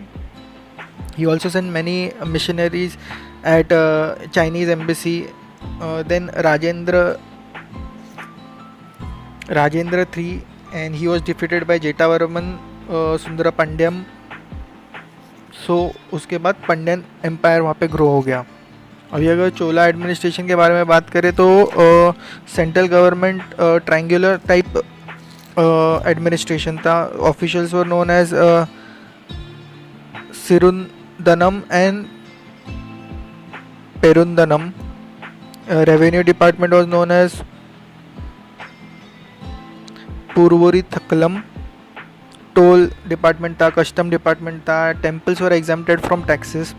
All land was surveyed and classified in order to charge taxes. Then जो residence था उसमें दो partition थे, एक थे उर एंड दूसरा था नट्टम, ठीक है। ड्यूज होते थे वेरियस सेरेमनीज जैसे कि मैरिजेस वगैरह, तो वहाँ पे अलग अलग चार्जेस होते थे। जुडिशियल फाइन्स होते थे अलग अलग, अगर लॉ ब्रेक हुआ कोई तो। जो कुलोटुंगा वन किंग जो थे, he was famous for abolishing the tolls, okay. बहुत सारी चीज़ों पे काम किया, रोड, आर्मी, कैनाल, टैंक्स, ठीक है, नेवी, हर चीज़ पे चोला किंगडम बहुत ज़ोरों शोरों से काम चलता था वो टाइम पे। मिलिट्री एडमिनिस्ट्रेशन में जो रॉयल ट्रूप्स थे दे वर कॉल्ड एज कैकोला पेन्नू मडाई। जो पर्सनल ट्रूप थे किंग के, देवर कॉल्ड एज वेल्लाई करार। जो मिलिट्री कैंटोनमेंट्स थे, देवर कॉल्ड एज कुडागम्स। जो प्रोविंशियल एडमिनिस्ट्रेशन था, जिसको मतलब प्रोविंस मतलब राष्ट्रम बोलते थे या फिर राज्यम बोलते थे, ओके। फिर उसके नीचे आता था Mandalam. Mandalam was under royal princes और ऑफिसर्स। देन उसके नीचे आता था Valanadu, it was under Periyanattar. And then उसके नीचे आता था Nadu which was under Nattar. Then उसके नीचे आता था ऑटोनॉमस विलेज, ठीक है। और जो टाउन था वहाँ पे, town was known as Nagaram which was under Nagarattar. अभी जो ऑटोनॉमस विलेज काउंसिल था, विलेजेस में विलेज असेंबलीज बेसिकली फॉर्म होते थे and they were divided into 30 wards. Village was divided into 30 wards. Each ward में मेंबरशिप अगर चाहिए, अगर किसी को असेंबली में, तो मेंबरशिप के कुछ रिक्वायरमेंट्स थे, जैसे कि ओनरशिप ऑफ नियरली कुछ 1/4 ऑफ लैंड एरिया, जिसको वेल्दी बोलते थे। फिर खुद का रेसिडेंस होना चाहिए। फिर एज भी more than 30 less than 70 age होना चाहिए। Also knowledge of Vedas was required. फिर विलेज असेंबलीज में ही सभा, जो विलेज काउंसिल होती थी, उसमें वहाँ पे डिसीजन मेकिंग होता था। फिर ये सब विलेज असेंबली के बारे में। और एक इंस्क्रिप्शन है जो हम लोग ने स्टार्टिंग में बोला था ना, उत्तिरा मेरूर इंस्क्रिप्शन में, जो which is related to Karnataka one king, उनके यहाँ पे ये विलेज असेंबली कैसे चलती थी इसके बारे में लिखा गया था उस इंस्क्रिप्शन में। फिर डिस्क्वालिफिकेशन होता था विलेज असेंबली में। If a member is a member, he remains a member for more than 3 years, and if he fails to submit the account details, if he has committed any sins, if he has stolen any property, तो disqualification होता था membership से। सो nomination होता था, मतलब एक person was representative of one ward. This was known as Kudavolai system and each ward was divided into 6 variyams, okay. 6 different functions of village होते थे और उसकी अलग अलग कमिटीज़ होती थी, जिसको हेड करते थे वीरय पमकल। अगर कास्ट सिस्टम देखा जाए तो 2 मेजर कास्ट डिवीजन थे वो टाइम पे, Valangai and Idangai. Also there was development of devadasi system. फिर जो डेवलपमेंट ऑफ मठा सिस्टम जो है ना, फॉर रिलीजियस डेवलपमेंट, वो हो गया था। फिर सिल्क वीविंग का डेवलपमेंट हुआ इन कांचीपुरम रीजन। फिर ट्रंक रोड डेवलपमेंट हुए थे। वेरियस रिलेशन बनते थे साउथ ईस्ट एशिया से, जैसे कि चाइना, सुमंत्रा रीजन, जावा रीजन और अरेबिया रीजन से ट्रेड होता था, जैसे कि हॉर्स वर इम्पोर्टेड। फिर अलग अलग इंस्क्रिप्शन है, जैसे कि इंस्क्रिप्शन ऑफ इनमरियम, जहाँ पे कॉलेज इस्टेब्लिश हुआ था, इसके बारे में लिखा गया था। फिर लिटरेचर में कडम्बर ने ऑथर ने जो रामायण था उसको तमिल लैंग्वेज में डेवलप किया था। Also Tamil grammar by Kalandanar. Art and culture के बारे में बात करें तो परफेक्शन हुआ था द्रविडियन सिस्टम का, और चीफ फीचर था विमाना, ओके। और दूसरे फीचर्स कौन से थे टेम्पल में, जैसे कि विमाना, अर्धमंडपा, महामंडपा। जो pavilion in front of mandapa was called as Nandi mandapa. फिर बड़े बड़े टेम्पल्स बनते थे, एग्जाम्पल है तंजोर बाय राजा राजा वन।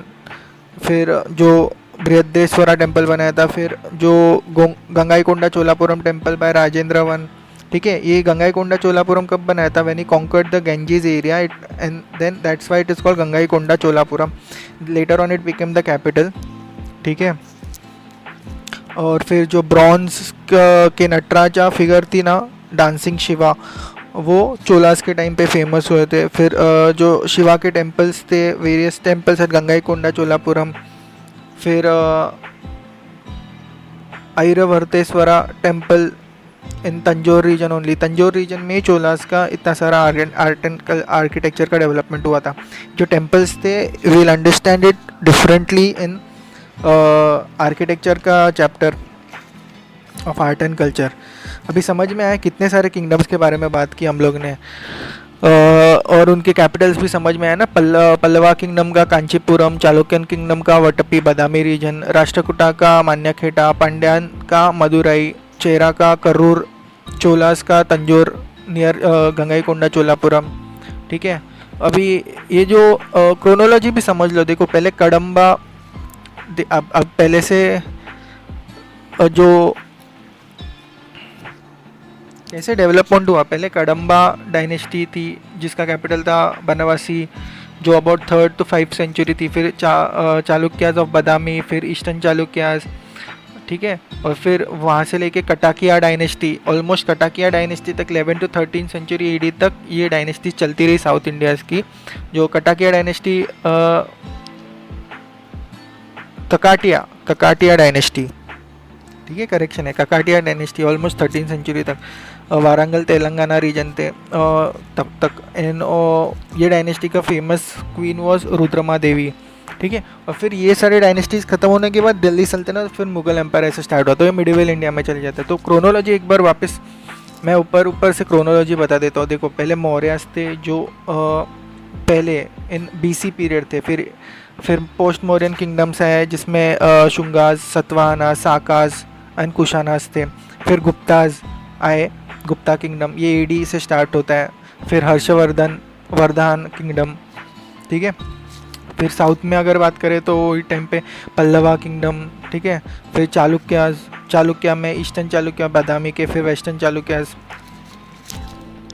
वेंजीज के, ठीक है। फिर राष्ट्रकूटास, चोलास, चेरास, पांड्यास, फिर पालास, हाँ, फिर ककाटिया डायनेस्टी, ठीक है। तो ये सारे डायनेस्टी के बाद फिर दिल्ली सल्तनत एंड मुगल एम्पायर। ये बेसिक क्रोनोलॉजी समझ लो, बस इतना ऊपर से काफ़ी है। ये इतने सारे जो साउथ इंडियन किंगडम्स थे या फिर जो भी डिफ़िकल्ट वर्ड्स थे, आई एम सॉरी अगर कोई बहुत सारे प्रोनाउंसिएशन डिफ़िकल्ट थे, उसमें कोई मिस्टेक हुआ होगा प्रोनाउंसिएशन करते वक्त, आई एम रियली सॉरी। जितना मेरे को समझ में आता है उस हिसाब से I have tried to say it, ठीक है। अगर करेक्शन है तो you can make it correct on your own. Actually इतना in depth south Indian kingdoms में जाने का ये नहीं है, यूपीएससी में इतना नहीं शायद पूछेंगे, पर पता नहीं, अगर पूछ लिए तो कुछ इंस्क्रिप्शन वगैरह, जितना ज़्यादा भी डिप में नहीं गए, थोड़ा बहुत लिटरेचर एंड थोड़ा इंस्क्रिप्शन वगैरह ही हम लोग ने उसके बारे में बात किया है, ठीक है। और जो क्रोनोलॉजी है, जो टाइम पीरियड है, एक्चुअली ये सारे जो साउथ इंडियन किंगडम थे, पल्लवा, चालुक्या, राष्ट्रकूटा, चोला, चेरा, पांड्या, पाला, ये सारे क्या था ना कि 8 to 12 सेंचुरी तक ही एक साथ ही रहते थे। तो एक्चुअली डाइवर्सिफिकेशन या फिर डिस्टिंक्शन नहीं कर पाते, इसके बाद ये उनका सेम टाइप पे रहता था। कोई किंगडम एक टाइम पे वॉर करते थे तो कोई किंगडम बड़ा हो जाता था, वापस वो किंगडम छोटा हो जाता था, वापस बड़ा हो जाता था, ऐसे चलता था। पर ये पीरियड तक चलते रहा 8 to 12 सेंचुरी तक। तो जो मैप है 8 to 12 सेंचुरी तक का, तो उसमें समझ में आ जाएगा इनका एरियाज़ कौन से थे, जो गूगल पे मिल जाएगा। अभी ये इसके बाद पढ़ेंगे संगम लिटरेचर को थोड़ा सा। अब देखो एक चीज़ है, समझ लो, अभी ये जो क्रोनोलॉजी मैंने बताई, ऐसा मत समझना ये कट टू कट इनका यही पीरियड है। क्या है ना, एंशिएंट हिस्ट्री के बारे में जितना सोर्सेस मिला, जहाँ से मिला, जो लिटरेचर मिला, उस हिसाब से लोगों ने बेसिकली डिस्टिंक्शन बनवाया है कि ये किंगडम यहाँ से यहाँ तक था। बेसिकली अभी जो मैंने क्रोनोलॉजी बताई वो पीक टाइम ऑफ वो किंगडम की क्रोनोलॉजी है। इसका मतलब ये नहीं कि वो किंगडम सिर्फ वही टाइम के लिए था। अभी देखो ये जो अभी हम लोग संगम लिटरेचर पढ़ेंगे, संगम एज के बारे में पढ़ेंगे, तो संगम एज का period is from about 3 century BC to 3 century AD। मतलब अभी ये जो पीरियड है 3rd सेंचुरी AD तक, ये पीरियड में 3 इम्पोर्टेंट किंगडम्स है जो साउथ इंडिया की किंगडम्स है। ये साउथ इंडिया में ये संगम एज डेवलप हुआ था ना, तो यहाँ पे पांड्यास, चोलास एंड चेरास, ठीक है, ये 3 किंगडम, ठीक है। अभी हम लोग ने अभी तो इसके पहले जो साउथ इंडियन किंगडम पढ़ रहे थे तो उसमें देखा था कि इनका डेवलपमेंट रियल जो वॉर या फिर डेवलपमेंट ऑफ एरिया था वो 8 to 12 सेंचुरी तक हो रहा था। पर इसका मतलब ये नहीं कि ये लोग पहले नहीं थे, ये लोग बहुत पहले से भी थे। क्या है इसके सोर्सेस, देखो 2 सोर्सेस है। इसके पहले के लेक्चर में जब हम लोग अशोका द ग्रेट के बारे में पढ़ रहे थे तो वहाँ पे हम लोगों ने पढ़ा था कि जो इंस्क्रिप्शन था अशोका का, वहाँ पे लिखा गया था कि अशोका का किंगडम नीचे कहाँ तक पहुँचा था, साउथ इंडियन की बाउंड्री तक पहुँचा था। और वहाँ पे अशोका हैड मेंशन जो पांड्यास थे, चोला थे, इनके बारे में अशोका ने भी अपने इंस्क्रिप्शन में लिखा है कि ये किंगडम्स थे। उसके बाद हम लोग पढ़ते, ये तो मौर्यन पीरियड हो गया, मतलब कितना पुराना, देखो अबाउट 3 सेंचुरी BC के पीरियड में, ठीक है। मतलब वो टाइम पे साउथ में संगम लिटरेचर वो टाइम पे बढ़ रहा है, इसके लिए संगम पीरियड का एज ना 3 सेंचुरी BC थी, 3 सेंचुरी AD तक दिया गया है। अभी फिर हम लोग ने गुप्ता पीरियड के बारे में जब पढ़ रहे थे, वहाँ पे भी हम लोग ने पढ़ा कि जब चंद्रगुप्ता वन की जब आप बारे में पढ़ रहे थे गुप्ता पीरियड में, हम लोग ने देखा कि he fought with the South Indian kingdom, but he did not create he just created a suzerainty over it. He did not annex those kingdoms. और ये kingdoms कौन थे? यहाँ पे भी वो kingdoms यही थे, चोलास पांड्यास। पर ये क्या था कि वो टाइम पे ना ये लोग वो टाइम का लिटरेचर वॉर टाइप लिटरेचर नहीं है इतना सदर्न इंडिया का, इसीलिए वो टाइम पे मेजर लिटरेचर जो मेजर वॉर्स होते थे वो गुप्ता पीरियड और मौर्यन पीरियड के थे, इसीलिए हम लोगों ने वो दो एम्पायर्स के बारे में अच्छे से पढ़ा। पर वो टाइम पे भी एज आई सेड अशोका के इंस्क्रिप्शन में भी पांड्यास और चोलास के बारे में लिखा गया है, तो वो टाइम पे भी ये थे पर छोटे फॉर्म में थे। वो जो बाद में जाके बड़े हो गए, जब हम लोग ने ये क्रोनोलॉजी, फिर ये बहुत सारे किंगडम्स हो गए ना, 8 to 12th सेंचुरी में का जो मैप है उसमें आप देखेंगे तो ये सारे किंगडम्स है, राष्ट्रकूटा, चोलास, पांड्यास, चेरास, हाँ, चालुक्यास, जिसके बारे में अभी हम लोग ने पढ़ा था। तो एक बात समझ में आ गई कि ये सब क्यों बोल रहा हूँ, क्योंकि क्या होता है कि जब एंशिएंट हिस्ट्री पढ़ते हैं तो ऐसा लगता है कि अरे सबके पीरियड्स एक दूसरे से क्लैश हो रहे हैं, कोई भी पीरियड किसके भी बीच में जा रहा है, किसका पीरियड बहुत ऊपर है, किसका पीरियड नीचे है। पर हम लोग जब बात कर रहे हैं अभी पांड्यास के बारे में, चोलास के बारे में अब भी बात किया, पर चोलास और पांड्यास के बारे में तो संगम एज में भी लिखा गया है। तो इतना चेंजेस क्यों? तो इसका अंडरस्टैंडिंग यही है कि जहाँ जहाँ से जैसे जैसे सोर्स मिला वहाँ से किया। हम लोग ऐसे कट टू कट नहीं बोल सकते कि कोई पर्टिकुलर एज है। इसके प्रूफ भी मैंने बताया, कैसे अशोका के इंस्क्रिप्शन में वहाँ पे साउथ इंडियन किंगडम्स थे वो टाइम पे भी, समझो मौर्यन पीरियड में भी थी।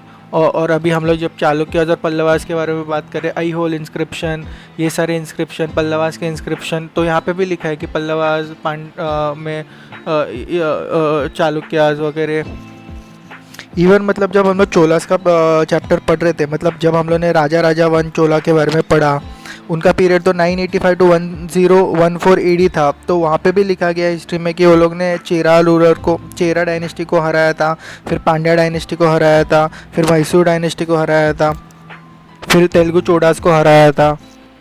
एक्चुअली आप विकीपीडिया पेज भी जाके देखोगे तो वहाँ पे भी समझो चोलास का पीरियड देखोगे तो वहाँ पे 300 AD to about 12th century AD तक लिखा गया है। पर एक्चुअली इतना पीरियड था, पर बीच में का इतना पार्ट अवेलेबल नहीं है, सोर्सेज नहीं है। इसके लिए वो 8th सेंचुरी से आगे का जितने सोर्सेज है, जितने वॉर फाइट हुए वगैरह, जैसे कि राजा चोला के साथ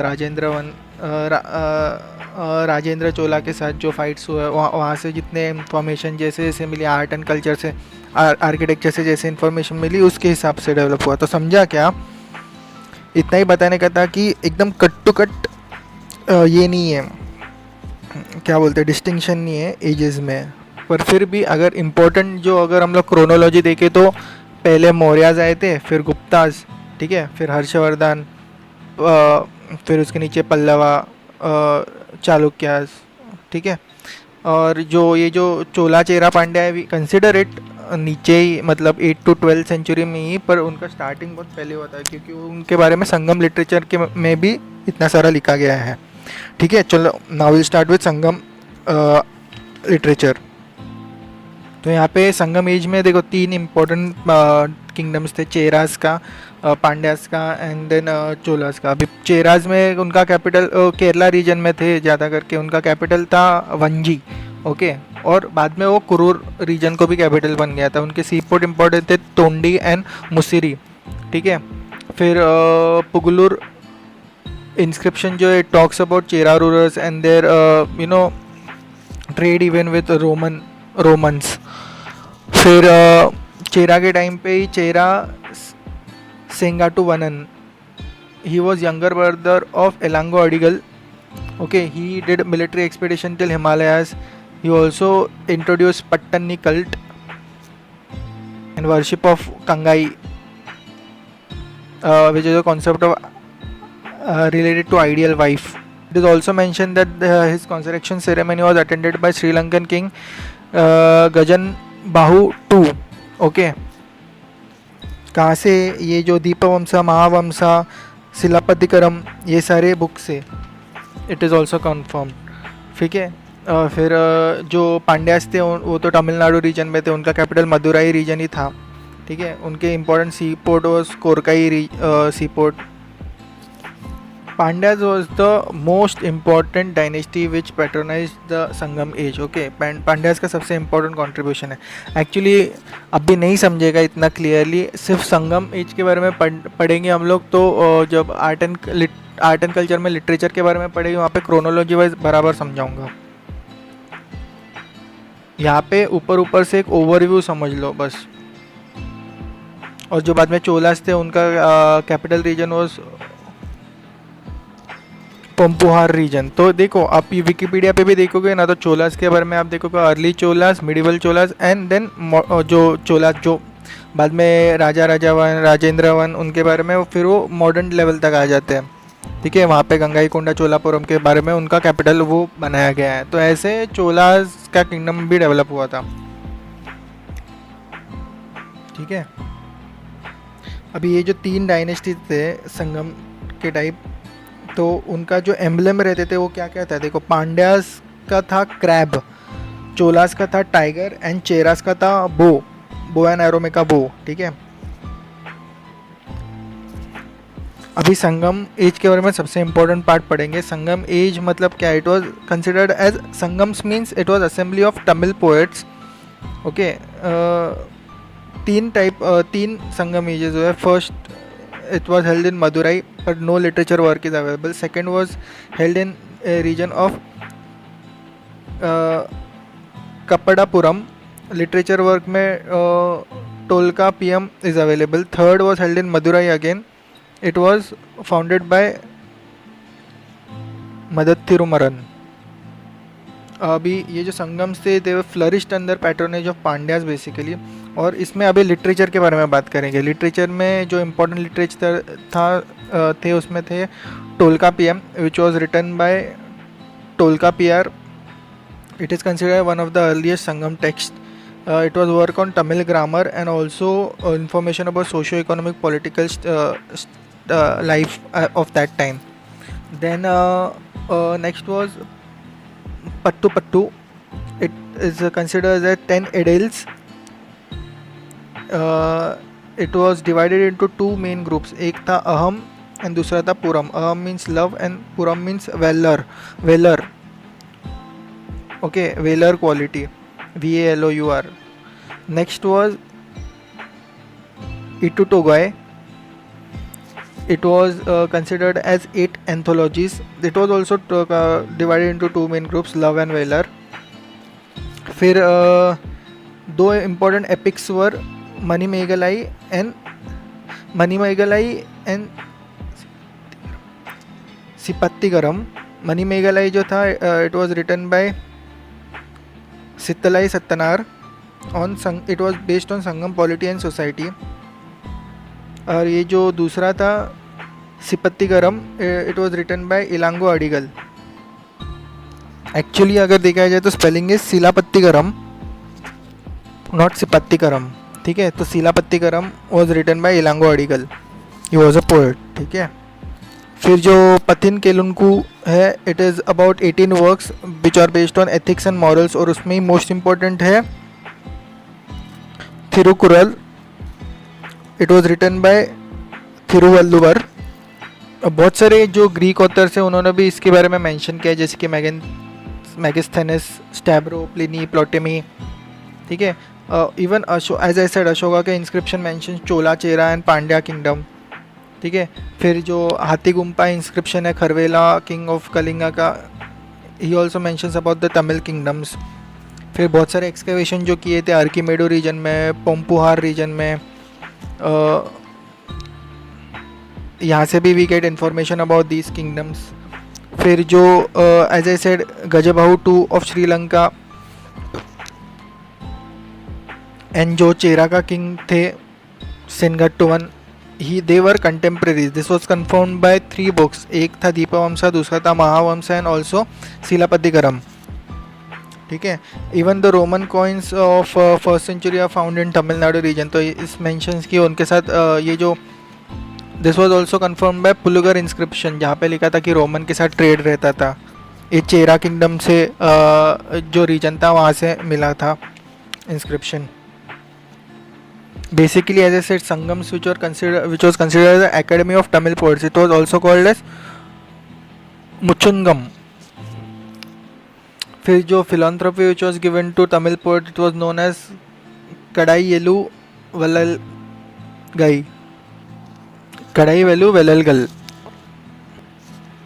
Kadaielu Valalgal.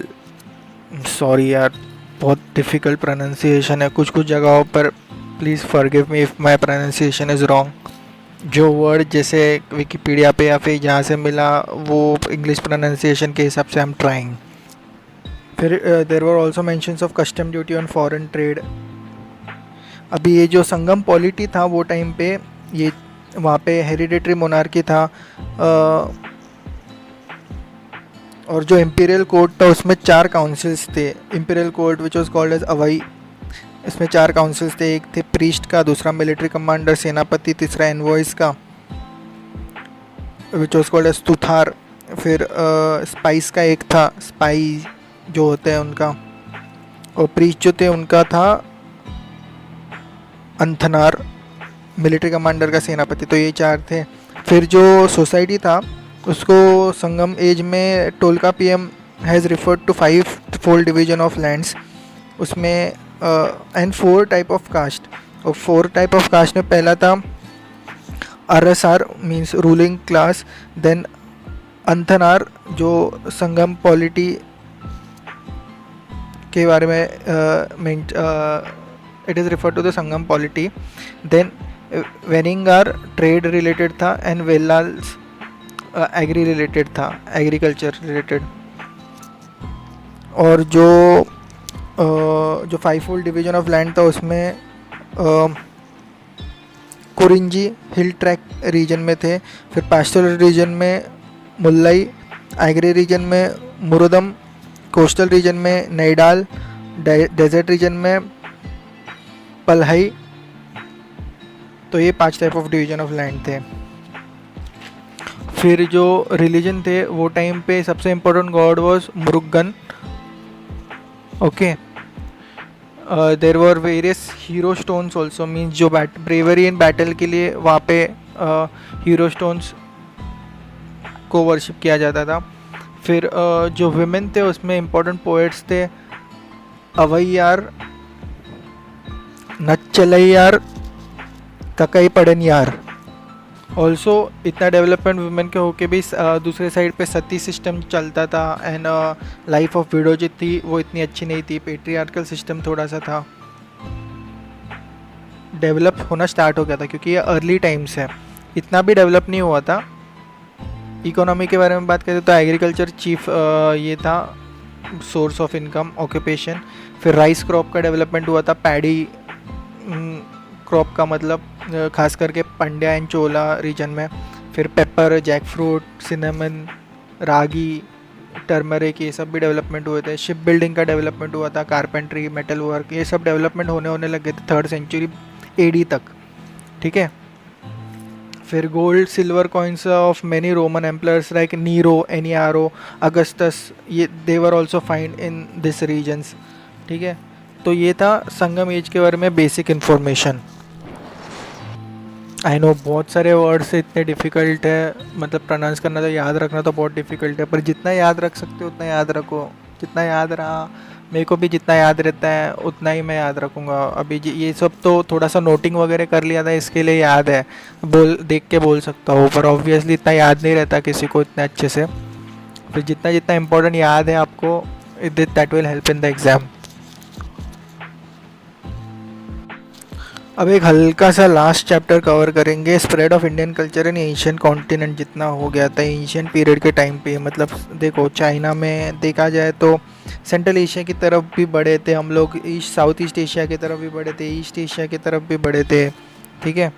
चाइना में बेसिकली जो लैंड रूट था वो सेंट्रल एशिया से हम लोग ने ढूंढा था, फिर सी रूट बर्मा रीजन से था, फिर इंडिया से चाइना में बहुत सारे बुद्धिस्ट मॉन्क भी गए थे, जो बहुत सारे मॉन्क्स गए थे जैसे कि Gunabhadra, Vajrabodhi, Dharmadeva, Dharmagupta. Buddhism actually first century AD में ही पहुंच गया था चाइना तक इंडिया से।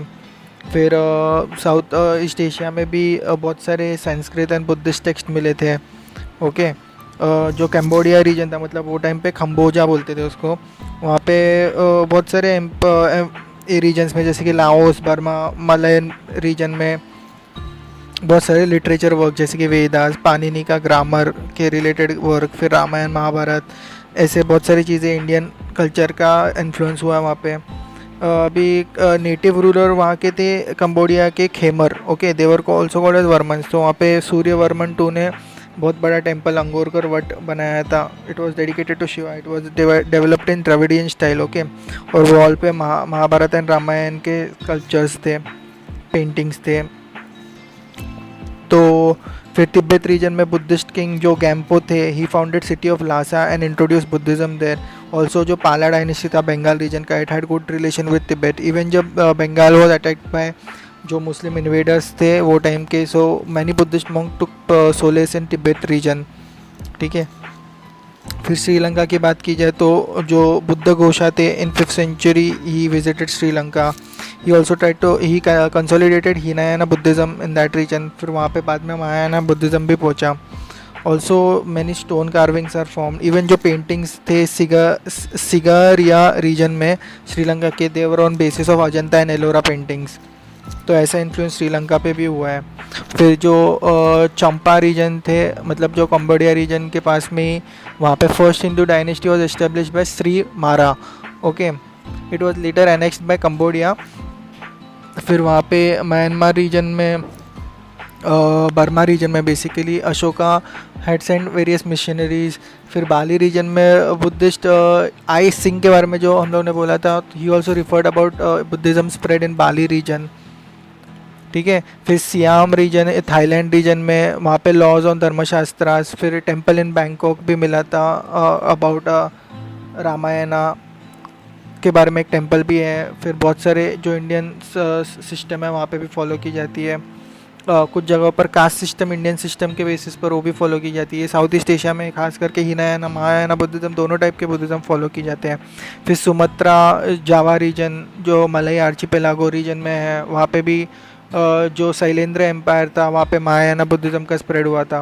फिर Raja Raja one has also allowed Shailendra king to develop monastery in Nagapattinam region. तो वैसे बुद्धिस्ट रिलीजन के हिसाब से क्या बोलते हैं, रिलेशंस भी थे वो टाइम पे।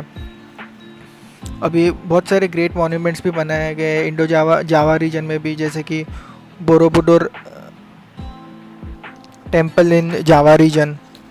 तो इस तरीके से देखा जाए तो थोड़े रीजन में हिंदुइज्म का स्प्रेड हुआ, पर बहुत सारे रीजन में हम लोग ने देखा जाए तो बुद्धिज़्म का बहुत बहुत बहुत बड़े लेवल पे स्प्रेड हुआ साउथ ईस्ट एशिया में खास करके।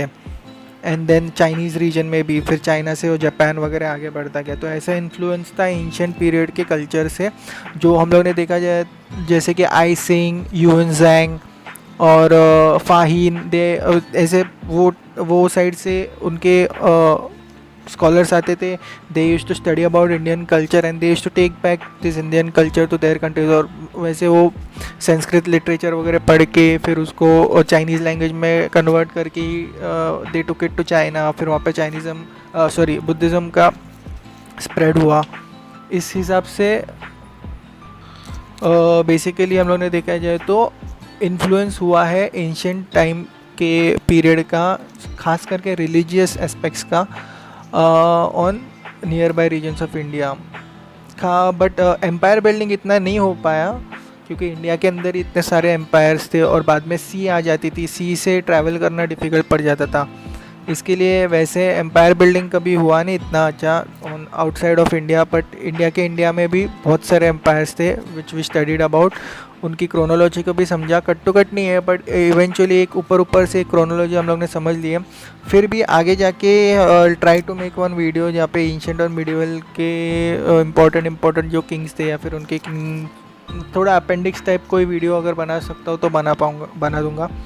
फिर भी ये जो सारे लेक्चर्स थे इसमें आई थिंक जो साउथ इंडियन किंगडम्स वाला पार्ट था उसमें बहुत सारे डिफ़िकल्ट वर्ड्स थे, एक्चुअली डिफ़िकल्ट प्रोनाउंसिएशंस भी थे। आई अगेन से सॉरी अगर मेरा प्रोनाउंसिएशन कुछ जगहों पर गलत हुआ होगा, बट इंटेंशन समझ लो। जितना समझ में आया उसमें से जो वर्ड्स जैसा दिखता था उसके हिसाब से प्रोनाउंसिएशन किया है। और इंग्लिश लैंग्वेज में लेटर्स ऐसे होते हैं कि वो मैच नहीं करते कभी कभी इंडियन लैंग्वेज के प्रोनाउंसिएशन से।